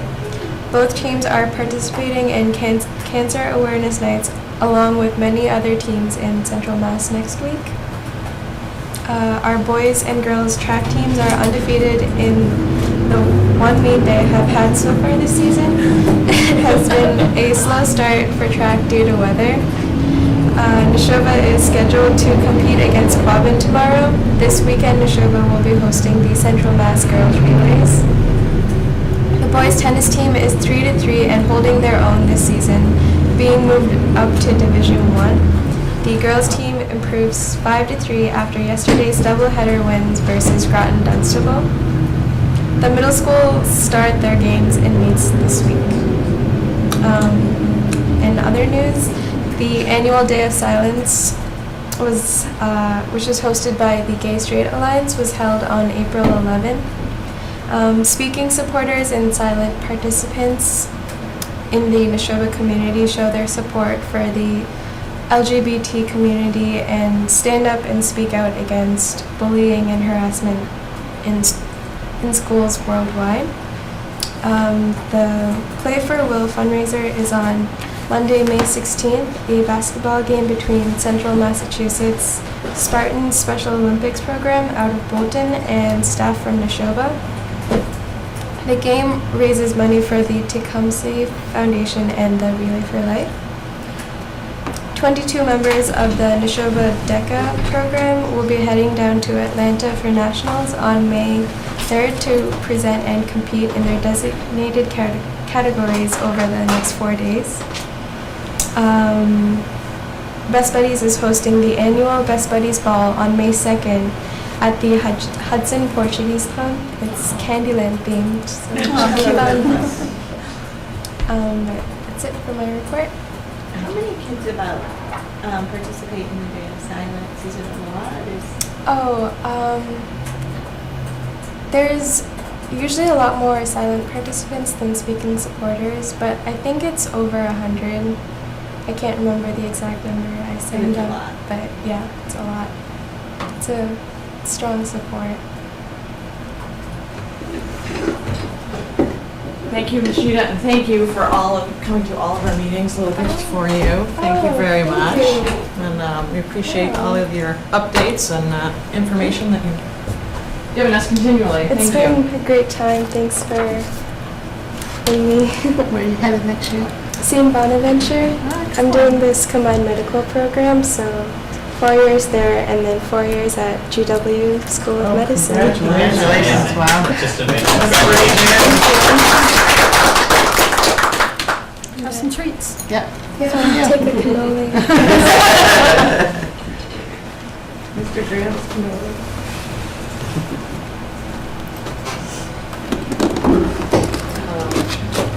Yes, Maureen, anything with the finance subcommittee? No report, because I didn't meet since we. Okay. Yeah. Personnel subcommittee, we have a few policies for first reading, which we'll get to a little bit later in the agenda. I'm sorry, I messed that up. That would be the policy subcommittee. The personnel subcommittee, we really don't have anything to report that's new. No, we're still working out the MOU, just the final details of the unit A, and we're trying to schedule unit C. Okay. And that brings us right down to new business. And the first thing in the new business part of the agenda is items for addition to the next agenda. Does anybody have anything that they want to make sure that? Can I run down and give them a little name tag? Oh, yeah, Remember that last year, Yeah. they were really. I could send it to the high school too, so you don't have to run. Louise wanted it. Yeah, Louise wants it. Louise is the hoot. I'll send it up to the high school. I would like to have some more information on substance abuse issues at the high school. I've been hearing a lot of it. I don't know what's rumor, what's fact, that there's a lot of substance abuse issues at our high school. Is that, We actually have a substance abuse task force at our high school. Maybe they could come and talk to us. I think that would be great. Would you be willing to reach out? Oh, absolutely. Okay. Okay. Great. Anything else? I had asked for a homework one. Yes, you did. Someday. Yeah. Figuring it. What are you doing? What? Homework, something on homework. Healthy, non-healthy. Don't we have that policy? I don't know, I didn't read it. Maybe they We don't have a specific policy, we're just a very generic one about, 10 minutes each grade plus reading? yeah, that's a procedural one that each of the schools has. Yeah. If your kid's working more than an hour and crying, write them a note. That was work for Except in high school, I don't do that. Anything else? Good? No. Okay. Here's some policies here. I think these can go really quickly because there's nothing very major in them. Right, Kara? No. Okay. They're pretty straightforward. So, as we all know, we try to update every policy within a 10-year period of time. And the ones that happen to be up for review, the first one was about executive sessions that take place here in our school committee. There was really nothing to be changed in here except for clarifying this point number 10, to discuss trade secrets or confidential, competitively sensitive, or other proprietary information as a last reason to need to have an executive session. And then also, the committee may meet for more than one item as long as listed on a public agenda and stated as such in an open session. So in other words, we can't just willy-nilly add items into executive session behind closed doors. It has to be publicly announced that this is why we're having an executive session. Anybody have any questions or concerns? Okay. And then the next one is about school committee meetings, and it's just our policy about notifying the public about when our meetings take place. And I don't think there was anything in there that we needed to change. So that will just be updated to 2014 from 2001, and that will be the only change on the document. Next up is about our minutes. Yeah, Kathy. So about the minutes, Mhm. and I don't think it needs to be stated in here, but What I'd like is minutes with action items, so we can refer back weekly to see if action items have been done or not. I'm starting to keep a little thing on my back of my notebook, and if that's fine, that's fine. But I feel like sometimes I'll be like, hey, can I have a policy document on this? And then I don't remember to follow up, and we don't have that method, and no meetings do I go to at work where we don't have stated action items with action item owners that we follow up with. We don't have to do that if the committee, I'm new to this, but, you know. As a way to just verify that we're doing the things we say we're gonna do, I'm good with that. I don't know how it would happen in practice. So that would We be, don't need it in the add that policy. to. We don't have to add it here if we don't Okay. want, because we don't even have a method yet, but I'm just saying that it was already something I had wanted to ask about tonight during the evaluation, just because it's something that I don't feel like I'm doing a good job at individually. I didn't know if we should make it a group thing, I don't know, just throwing it out there. Any comments, thoughts? I mean, I think it's a good idea. I think often we have correspondence too, that we say we got a letter from here. And we talked about this before, I think, following up and Yeah. making sure that people feel that they're heard and at least being addressed and answered. And I think for the most part we do, but as long as we say, this, was here and this is how it happened, is sort of checking ourselves and making sure that it's getting done, because we're all busy and we forget. So would that be something that I should be sure to ask? I don't know, so we can figure it Or out, but something like, that I we should remember be writing when down? I started going through my old notes, because I was like, oh yeah, and I remember us talking about donations on the website. Someone had corresponded with you about a grant.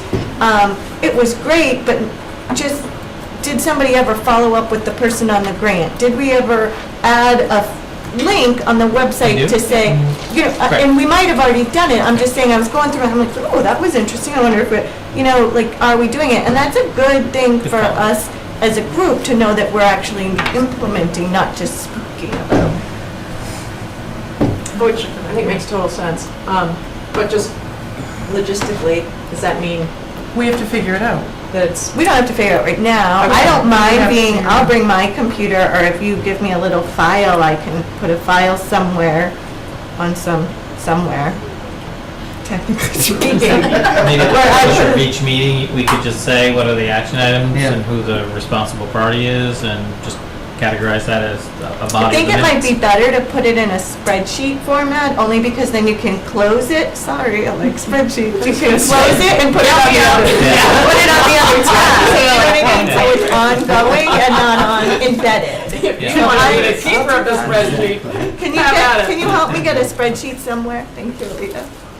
All right, sister. Okay, Take it I'm gonna on. make an action item that Kathy's gonna work on this. That's I it. put it on my big little. Put it on your list. No, I but like that we use the same. in all seriousness, that is a great suggestion, and if you're willing to work at it. Yeah, it's If great. Alita will help me set it up. I don't think it'll even. no. So, the school committee section. so back to our minutes policy. We've just changed the wording from secretary of the school committee, because technically that's actually Julie. Thank God, that was crossed And out. she does not take the minutes. No, she doesn't. So now it's going to read, the superintendent shall keep, but we all know that really means Alita. Correct. So that's the only language that's been changed in this particular policy, was just to make it more accurate. And not to put the onus on poor Julie, who didn't volunteer for that. And we're getting there, just two more. Public participation at school committee meetings. Not a lot was changed here, except for, we don't often run into problems with this, but sometimes we do, and we wanted to have a way to control it. So point number 2 in this, speakers will be allowed 3 minutes to present their material. The presiding chairperson may permit extension of this time limit, but we added only when such comments are new or add clarification to a point raised by a speaker. So in other words, we just don't want people, even if they've never spoken before, to reiterate something that somebody has already said. Start bringing my stuff. We have never actually timed, but at least this gives us the The power. Yes. A pile The on. prerogative to say, we've already heard that before. Pile on. Sorry, Lorraine, someone made that point. And last but not least, wait a minute, just jumped to the wrong thing. Is special procedure for conducting hearings, which we don't do a lot of, and there was nothing that we found worthy of changing on that particular policy.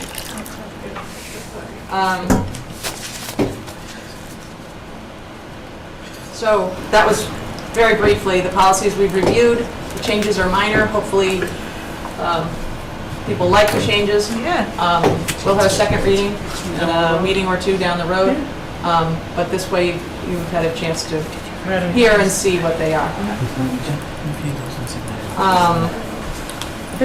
Okay, the next item on the, under new business is executive session minutes. We need to vote to make them public. Now, going back to what date? These are all for this This calendar, academic year? or this school year Yeah. relative to this body of all the representatives here.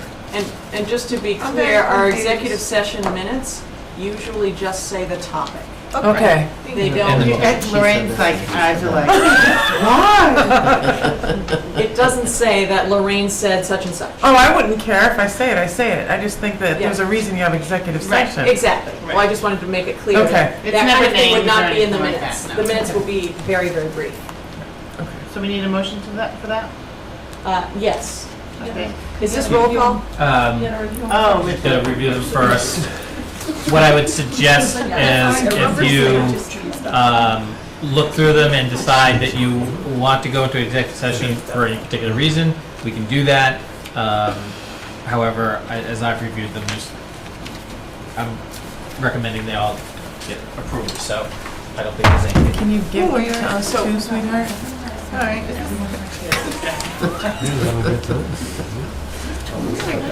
So we're supposed to be looking at these right now? Yeah. Okay, so we're taking 5 minutes to read through them? Or just scanning them for topic. Yeah. There's only pretty quick.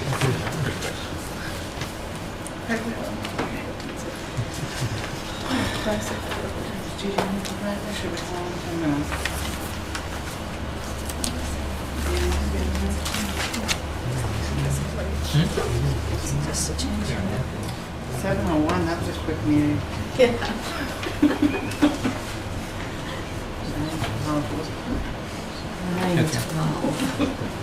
For some reason, every time there's a motion to go into executive session, it's Maureen.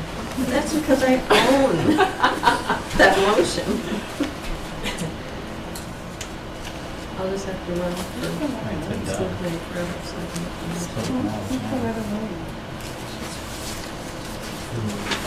Nope, you did it.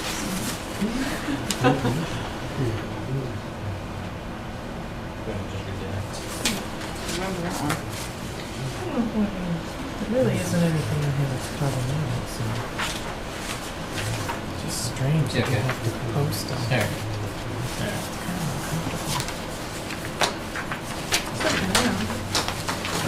Just spreadsheet there. We need, One change. Oh. I'll just do it. okay. Concerning motion or? One of the motion can, I don't know if people are ready to discuss, but. Sure. So, I'm recommending the motions be released. I would recommend that on the June 18th set of minutes that we redact the second to the last paragraph and not release that portion. So we'll black that out. Oh, yeah, that's a good idea. Paragraph that speaks to negotiating strategy. Other than that, I would agree with that.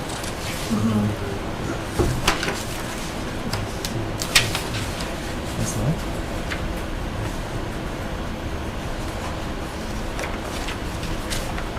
Yeah, we'll definitely know.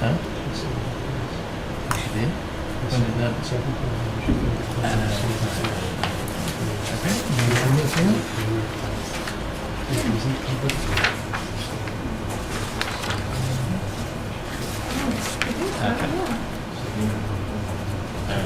yeah, that's right.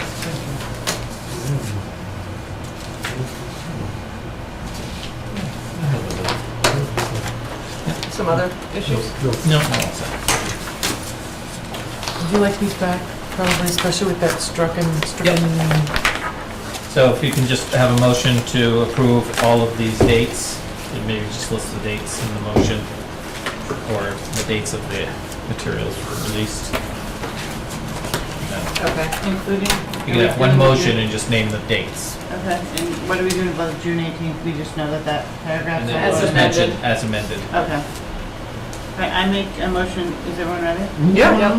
To accept the executive session minutes from April 23rd, 2013, June 18th, 2013, as amended, September 10th, 2013, November 5th, 2013, January 14th, 2014, March 25th, 2014, and April 8th, 2014.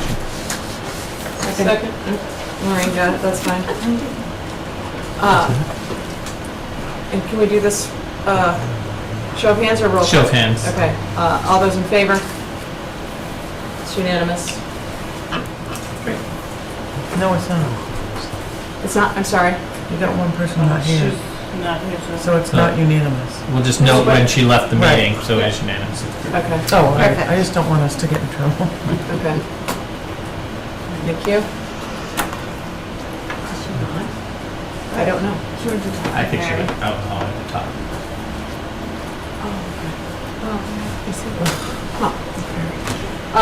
Okay, moving right along.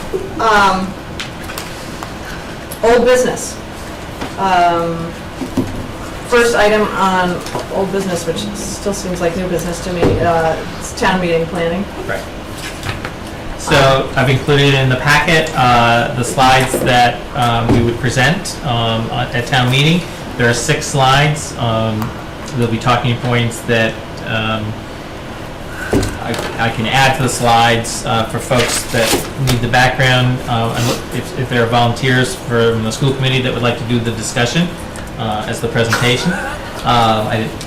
So, you know, we basically go through what the budget is, and I just heard from the Lancaster contingency. So all 3 towns have the budget as part of their town budget, and unless there's a motion on the floor to hold, they generally do not take this out as a separate vote.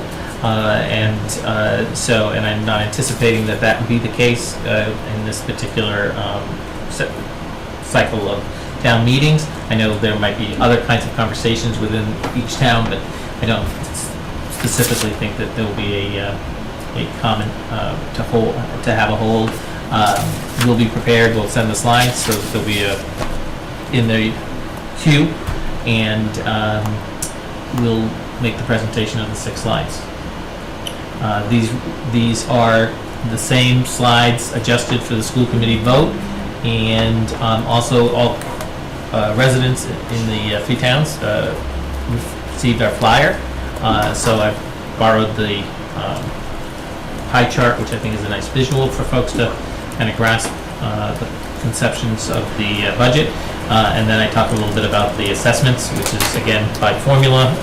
It's not something that we really have much control over. It's a state design formula that was adopted by the regional agreement process, and then closure. Have you gotten any calls or anything? Any, That one.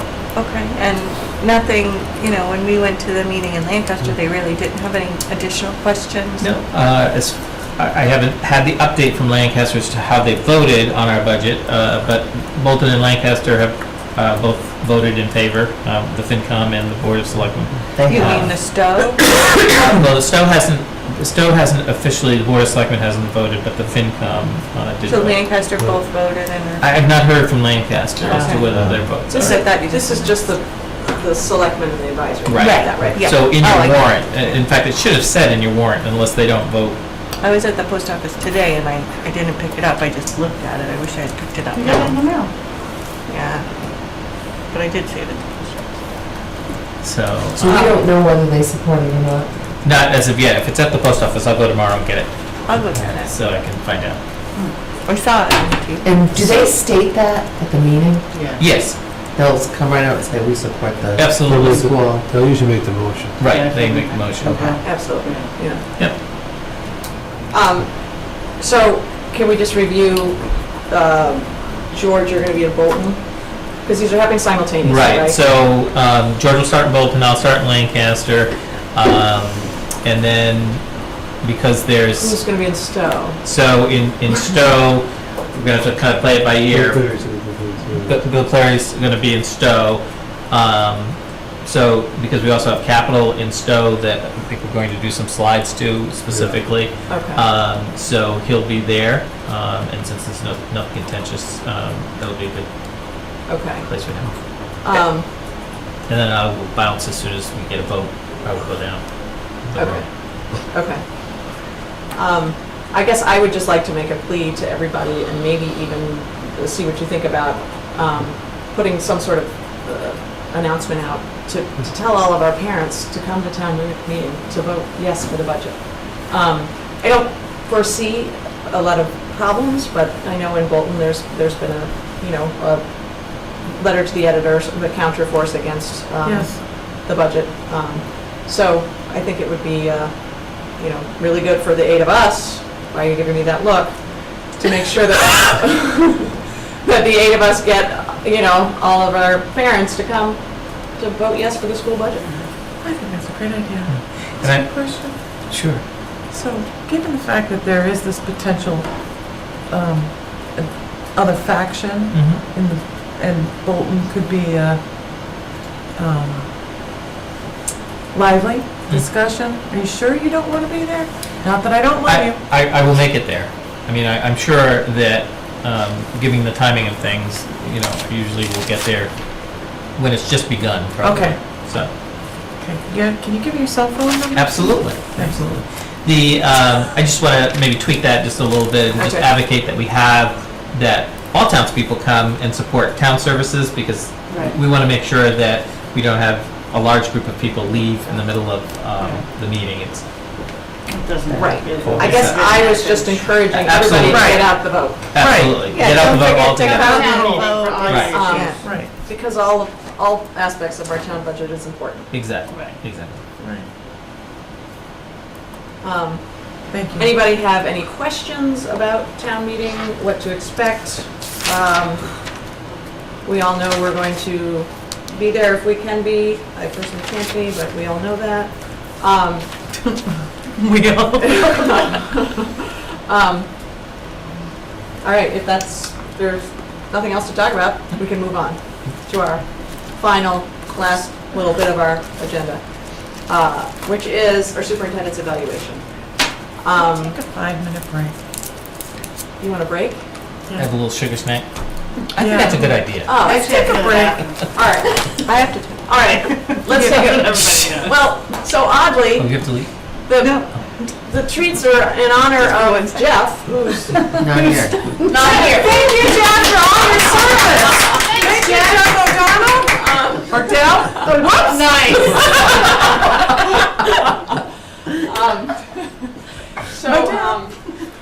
So I think that's a great idea. Those who need to take a break can go take a break. Those who want to partake in our drinks and snacks, we can do that. And then in 5 minutes, we'll start in on our superintendent evaluation. Thank you. All right? That's good.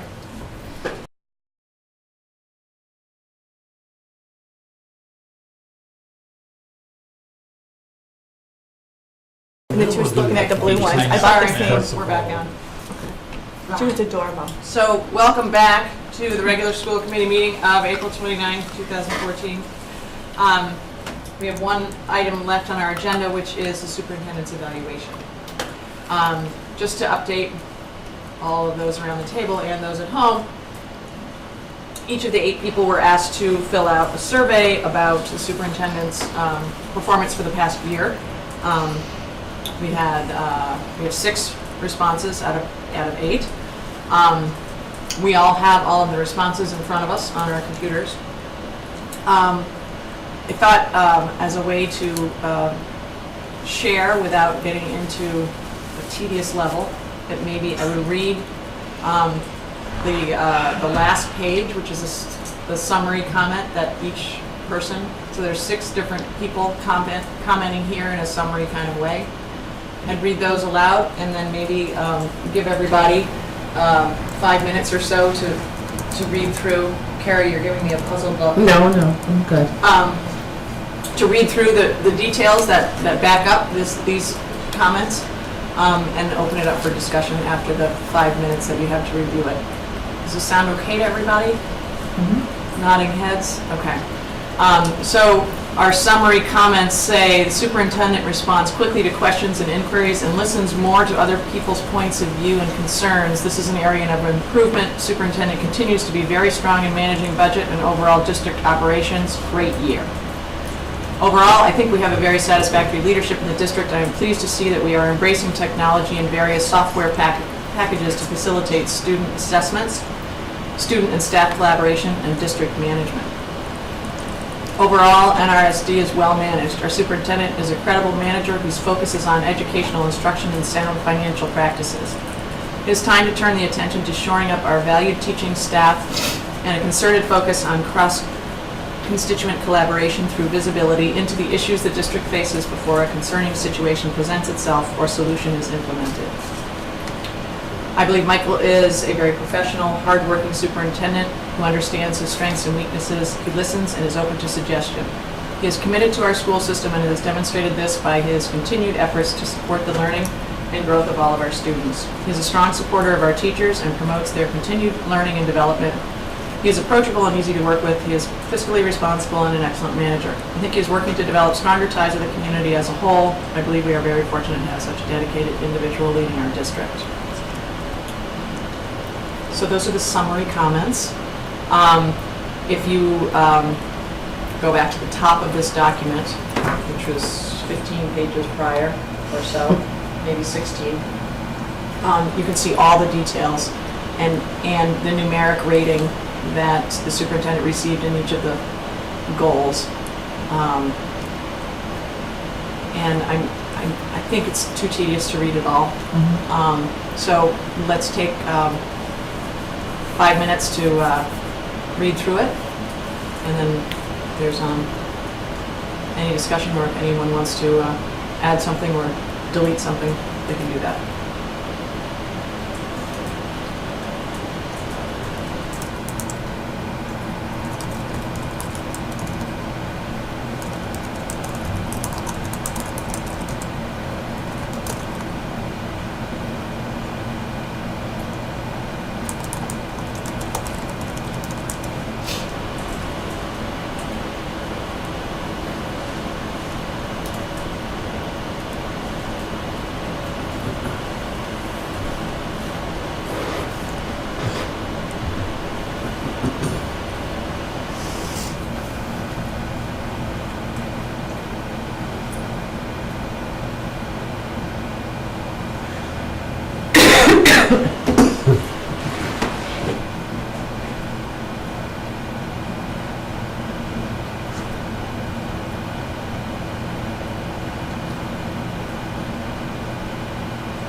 Does this program give an overall grade? So, if you look at, third to the last slide, it says assess performance on the standards. So technically, we should just have an acknowledgement that you have a consensus around what this slide shows, so that you should, you can either make it as your motion when you do the final vote, that, you know, for standard 1 through 4, you have a rating for each of those. So that would be the rating that you would give me in each standard. And then you have an overall rating on the second to the last slide, and then you have the summary on the last slide.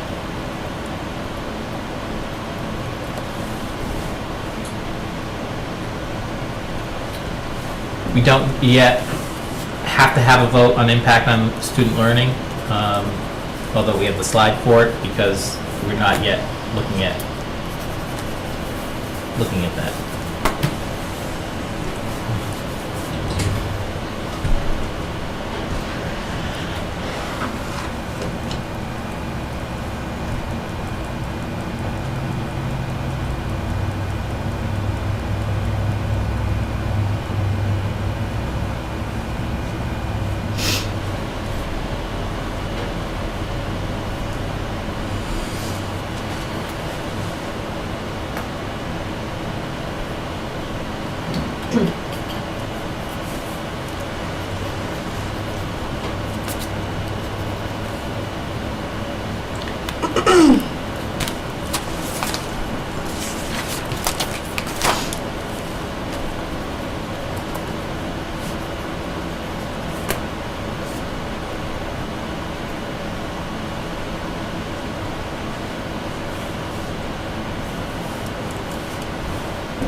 It's been 5 minutes, is it, feel like enough? More? No? So what are we gonna do next? Well, I thought, see if there's things people want to discuss, or if there's anything that, I was going to point out a couple things that I had noticed. I went through and looked at, looking for trends in our, you know, were there any points that, more than one of us said needs improvement on? And I thought that that would be worth talking about. And I found 2 where there were multiples needs improvement ratings. And then the other thing I wanted to talk about, and you all can have a chance to do this too, I'm just going first. I was confused by the communication at or greater than 90%. I don't know what that means. I don't understand that. I just wanted to say out loud that, to see if anybody else understands what that means or what was intended there. Is anybody with me? Yes. It assumes there was a survey taken, right? Is that what we're talking about, that was to a survey? Right, that was the goal. It was attached to a survey, which it's just gone out, so we don't have the results back yet. Okay.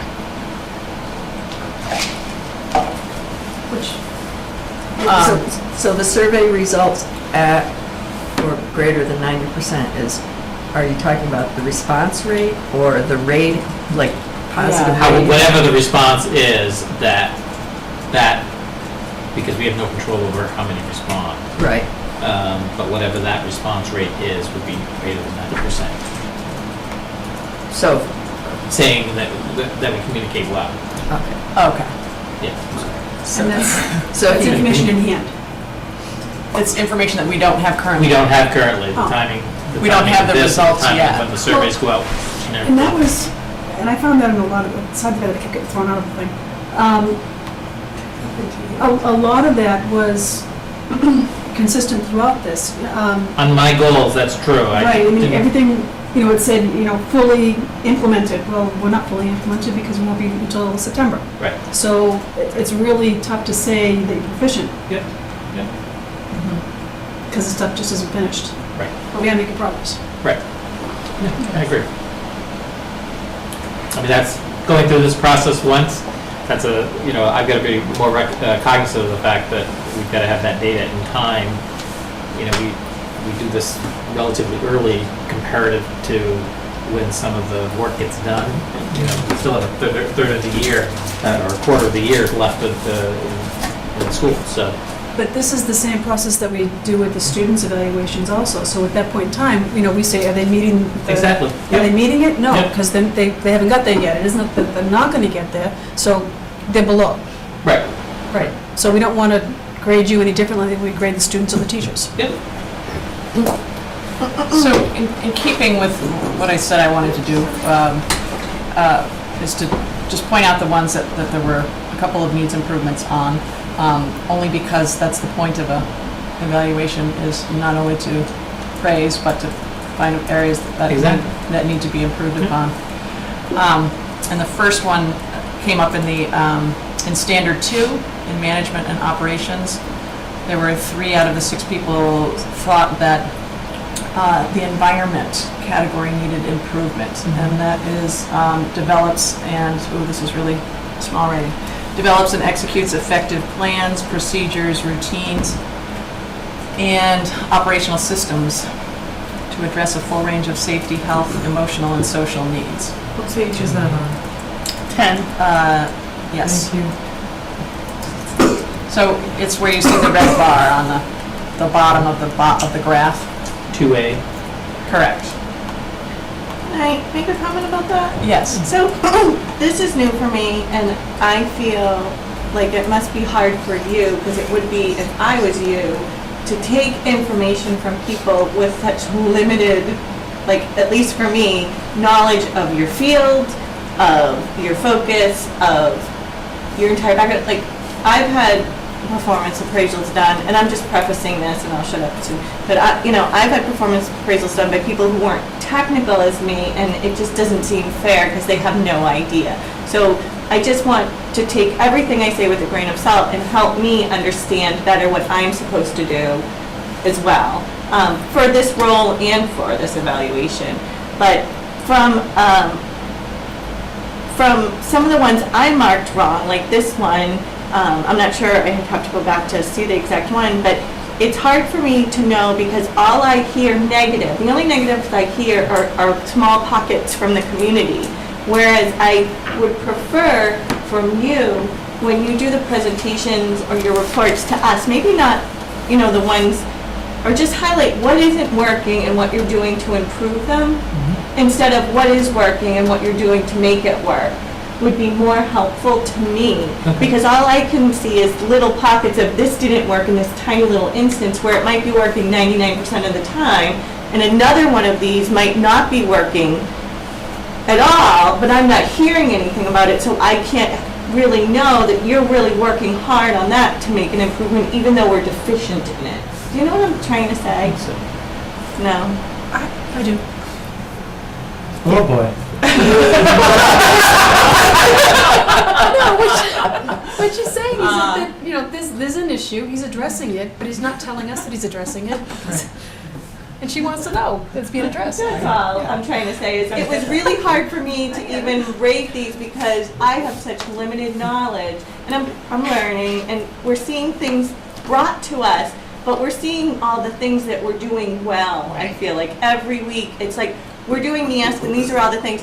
What about the list of things that are killing us on the ask? You know what I mean? What is that look like, and what are you doing to make sure your staff has what they need, or that's what I think is more important on an evaluation as well too. So it was hard for me.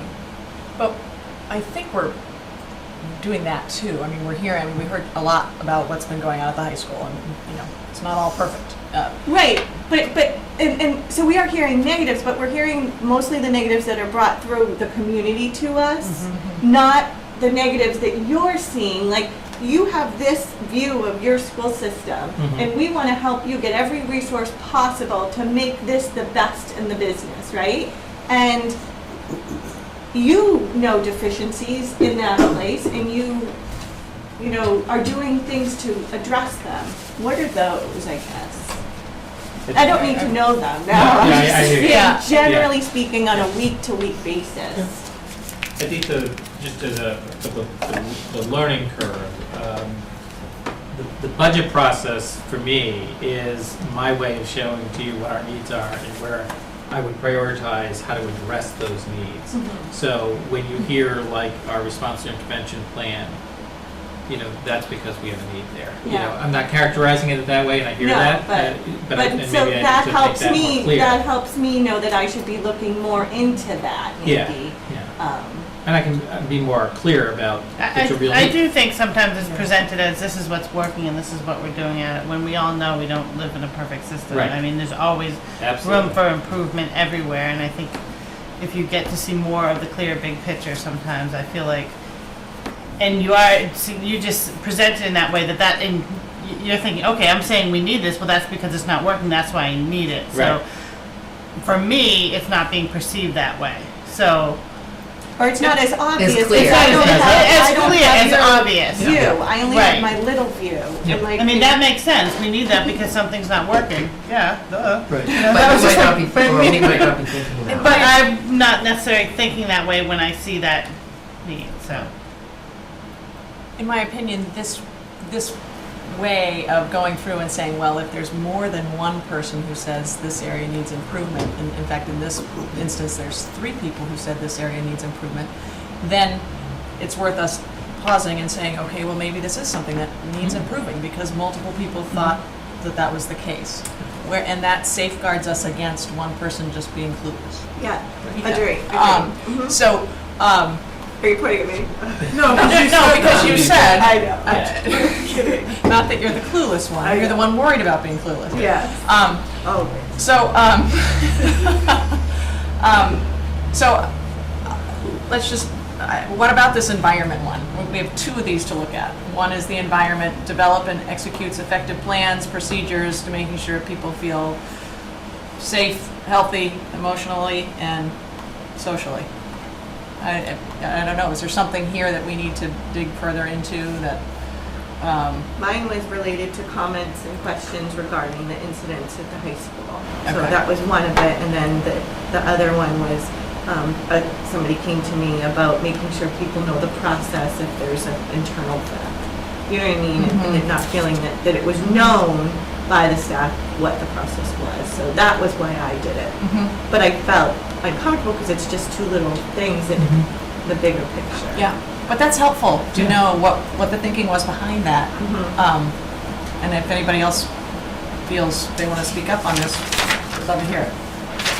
I think you made a comment, Michael, and I don't know if it was in this section or another section, and it was a great comment. It was in your self-evaluation, that section, you talked about looking at bringing people into the process as you're going through making the decisions. And I want to make it really clear, I don't expect you to come to us and ask for permission on everything you do. That would be ridiculous. You're too professional for that. You've got way too much experience and we want you to do your job.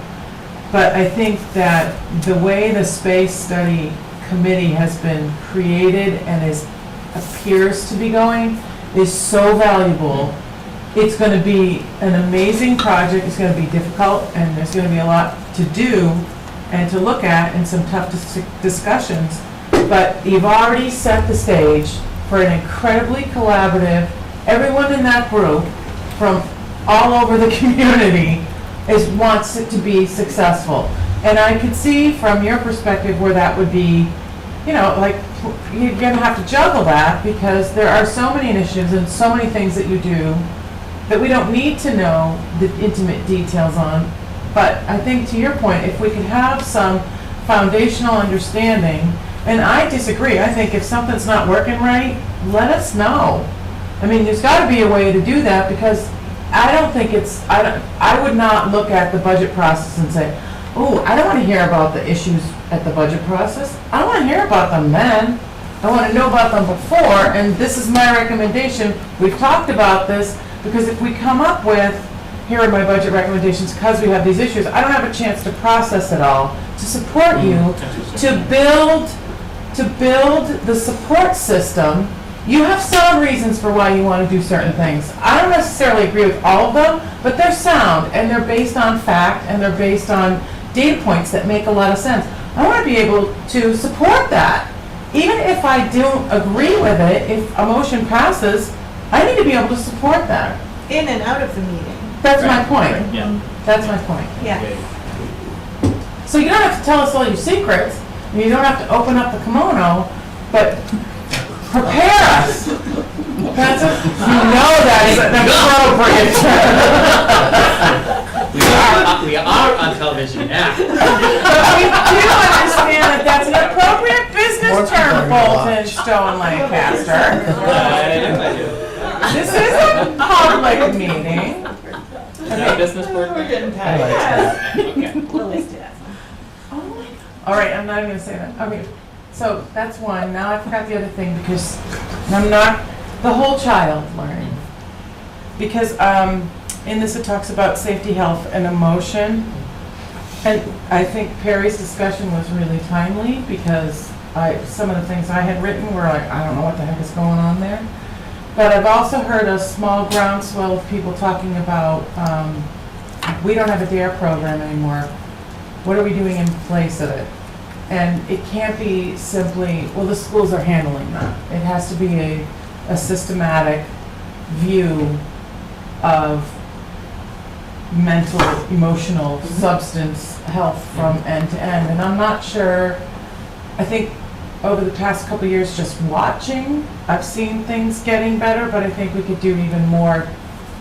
His discussion was pretty powerful. But what can we do from a district-wide perspective to drive that? I don't know the answer, but I don't want to walk away from it and say, we'll put that on the list, but then what do we do?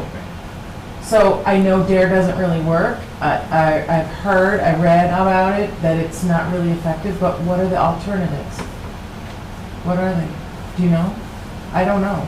Well, considering we haven't had it in the other two towns for a number of years, what we have supplanted for a long time was a revised health curriculum that we think is a better alternative overall. But we if we need to look at that again, we definitely need to look at that. I think And we especially do. at the high school, we reinstituted health, which is So- a big part of our plan. But I think we're feeding the high school. Feeding the high school, if we could feed the high school kids who are prepared to walk away, prepared to speak up, more so than maybe they are right now, that would reinforce whatever the programs, like I don't know that we're I think doing we need to enough. start that much younger though. Right. I don't think we're doing enough to, by the time they get to the high school, like I always tell my kids, by the time you're 15 years old, I've done everything I can. You're making your decisions with my guidance, actually even earlier. Good luck. Let me know if you need my help, and it's not that smug. But to your point, it's the work is early on. Right. Are we catching these kids early enough? Right. And I think a big thing we need to, I always look at it, and maybe I see things through rose-colored glasses, but I think kids who have, who are experimenting with substances and kids who are being more promiscuous, it all has to do with self-esteem and how they feel about themselves. So if we focus on how kids feel about themselves and, confident enough to walk away and say no and stick up for their friend, not just be the kid, I know it's wrong, but I'm not going to say anything because I don't want to be that kid. And I think a lot of us, just from knowing each other, we tell our kids that, but, to touch every kid, to just help them build their self-esteem, that they can make the right choice when it's really hard to make the right choice. So I think that needs to start from, when someone steals the ball from the kid next to you at the playground when you're in first grade, say, hey, who was using that? And it starts there, and then those are the easy things. It's not easy when you're 6, but, it gets harder than that. So I think we need to start at the bottom and work our way up on that. And I think unfortunately now it's more on the schools a lot of times now than it is parents. I think years ago it was, you got that at home, and just because life is different, it doesn't always happen there. Well, I think it's a timely goal for us to be looking at for my goals for next year. We've been instituting, to your point about earlier, we've been instituting the advisories in very different models in each of the middle schools. It'll be interesting to see or hear, how we can collect some data around that and what the teachers and the principals who've been working on that closely have to say about, how is that addressing our social emotional climate in our schools and for our kids. And I totally agree with you. I think resiliency, confidence are the two areas of personal development that are key to success in all areas, not just in decisions about drugs, but in everything. You've got to be able to bounce back, and you've got to be able to know when to move on. And so I think it's a great goal. We definitely have some work there to do. So in keeping with that, the only other one where there were multiples needs improvements was in Standard 4 in professional culture, and this one reads very similar to the last one. So I think there is a reliable pattern there, maybe, because it's come up multiple times. 15. Yeah, page 15, and this is the 4B, no, what is that? Okay, cultural proficiency ensures the policies and practices enable staff members and students to interact in an effective, culturally diverse environment in which students' backgrounds, strengths, anyone can help me out here. Identities and challenges are respected. So I think there's a common thread that has to do with culture and feelings of safety, and I maybe it's no surprise that this is coming up at a time when we've just been talking about all of the incidents that have happened in the past couple of weeks. It occurs to me that it's not really fair for me to pull out only the multiple needs improvements. I should be pulling out the multiple. It needs to be pulling out and highlighting the ones that had multiple exemplary ratings as well. I gave you a bunch of those too, but I want to add something. I don't know the answer to this. Do we segment student population? Do we, like Perry was talking about, do we define, this could get dangerous. Do we define characteristics of students in like groups and build programs to those students? So similar to what Perry was talking about. Yes. Sure. Because You're talking academically? Pardon? Are you talking academically, or? Well, I think you look at the student and there's an academic component, and then there's the other stuff that's social, familial, whatever component. And I just think that it's easier to look at for me, but if you don't do it, that's fine. It's not fine, but if you did do it, I'd want to see. I just want someone to take me through. Excuse me, how do we define our populations of students? We have these characteristics of this student, and we know that they need these types of support systems. So that as you build that out, and it's not exhaustive, you can start to leverage funding more efficiently, and program components become plug and play, and you can move them around. And I don't know, I think it would be beneficial to have something like that, because then everything you do is focused on addressing a particular issue or area, and it's not just kind of, and I know we're like, everybody needs to be loved, and we can love everybody, but there are pockets of kids who need more. Right. I don't think we do it, let me put it this way. I think in the past, we have tried to sort of live in a bit of a bubble and say, all of our kids look like this. And because that group is very successful, we may have marginalized the kids who don't look like that. Right. And so, what I've been talking more and more about with our staff, with our principals, is about looking at all kids and making sure that we have programs to meet the needs of all kids And those programs might be not in the term, in the sense of a class, but in the sense of, this is what we do when we have this type of Right, student right. as a learner. This is how we respond. And this is the whole response intervention. And we have that. Or you're building that. Right, I mean, we're building it, because I Yeah. think there's a mindset that we don't need to do that we just make them fit the cog. And then we make it work. And if they don't work, then they're choosing not to work, but we need to change that mindset. That can't be acceptable. So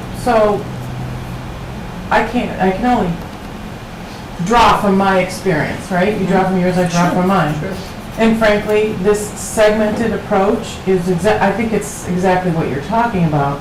I would really love to see something on paper. I think it would be game-changing for the district and possibly within the construct of other districts. I think it would be really, you're already starting to do the work, but to actually put it down on paper, you cannot refute it, and then we're covered. Right.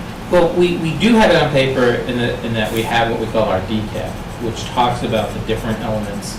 And it's a pretty comprehensive document. I'd be happy to share it with, it's on our website. I mean, it's very comprehensive in terms of all the different ways we need to be meeting the needs of all the kids.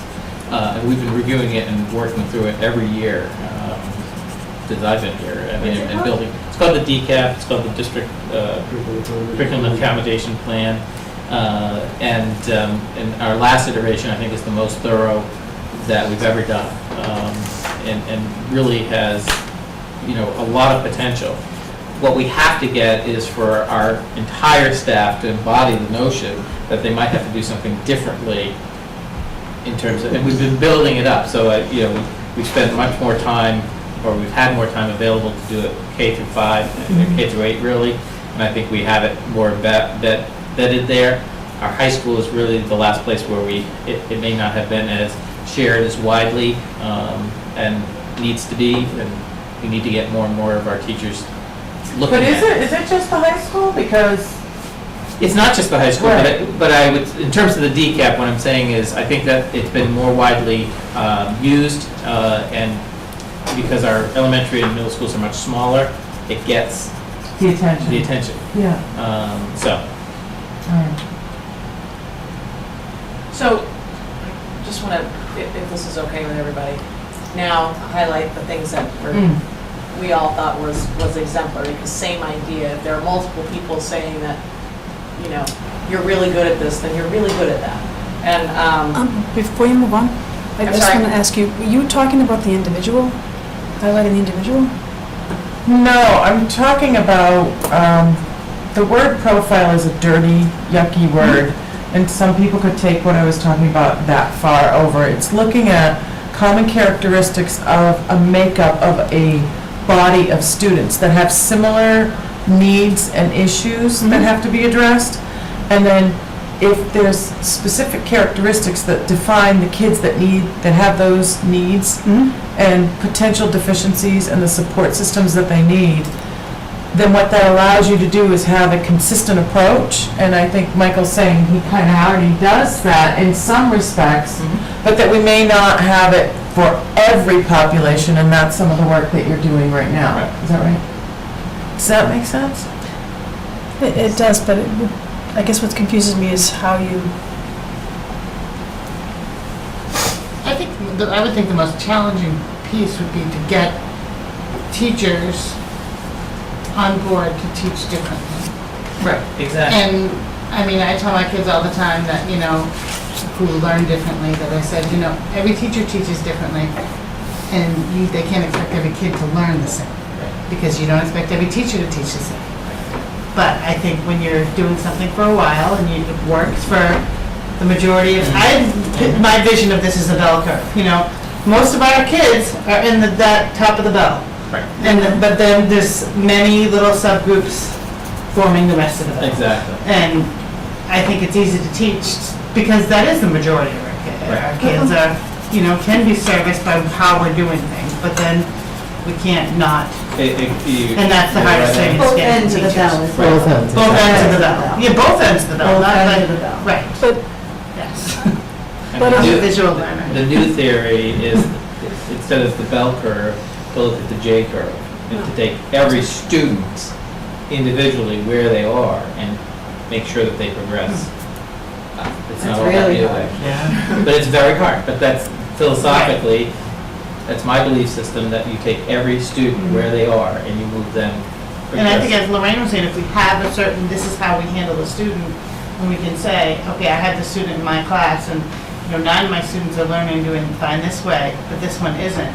You can say, well, this is some idea of how we would help that student learn Exactly, this way. exactly. And the decap plan spells out lots of different strategies that teachers can use. And I think it would get harder as they get to, I think of like kids in elementary school, that kid who can't sit down, so he's the kid sending the note to the office, because do you really need a note to the office? No, the kid needs to take a walk, Right. to come back so he can come sit down for 5 minutes. But that's, That applies to high school. Well, I know, and I think, we just gotta get high school I think we teachers do, to we think that forget, it's okay we to do totally that. forget that, and I think we have It's some.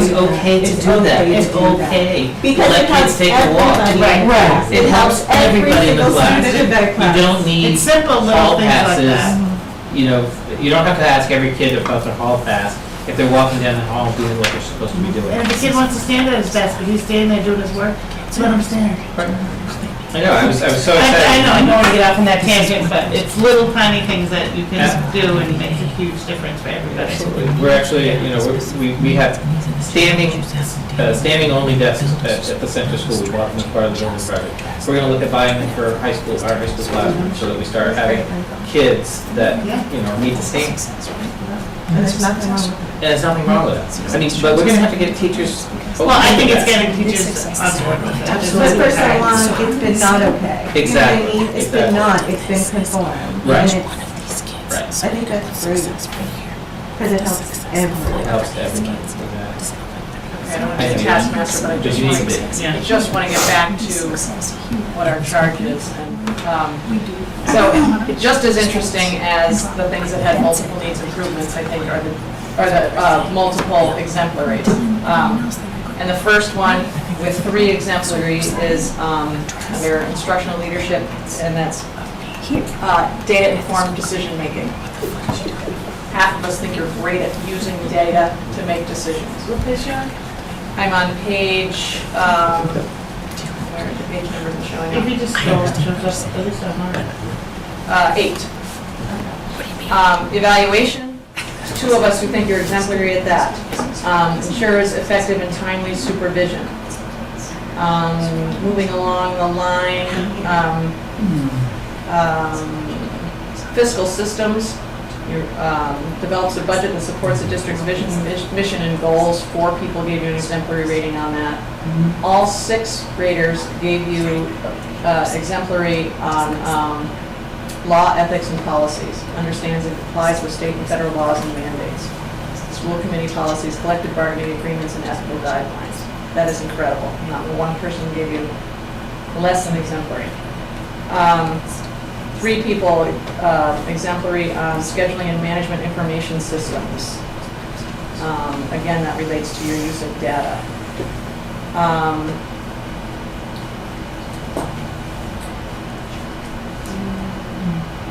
Let's see. 2 exemplaries under engagement, actively ensures that all families are welcome members of the classroom and the school community, and contributes to the effectiveness of the classroom, school district, and community. 3 exemplaries under continuous learning, develops and nurtures a culture in which all staff members are reflective about their practice and use student data. 3 exemplaries under commitment to high standards, fosters a shared commitment to high standards of service, teaching, and learning with high expectations for achievement for all. which one are you on, Nancy? I'm on page 17 now. This is, it's less applicable. I think that's the end of the, well, no, here we go. Then So- there's summary slides. These are summaries of what I already said, so.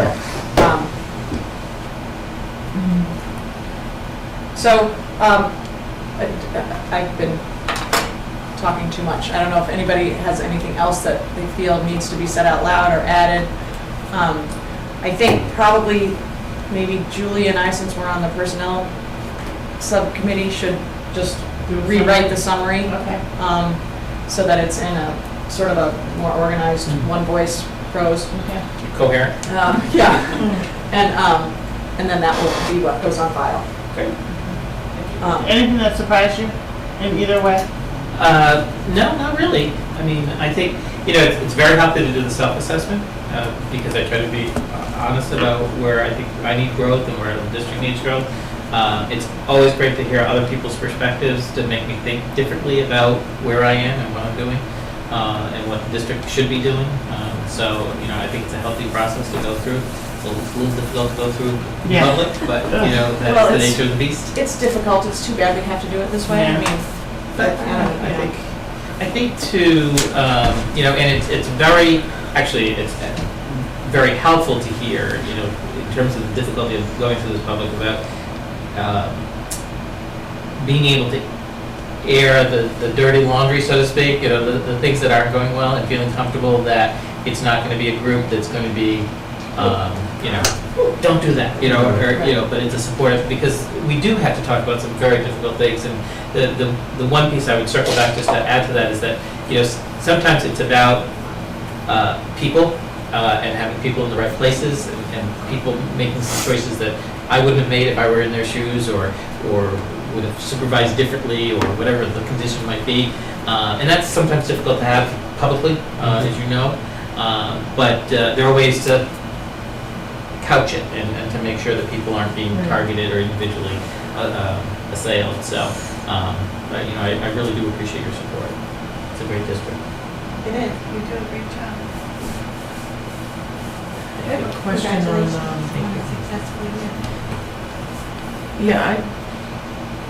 on, overall, when, this is uncomfortable, but overall, there's no bad news, right?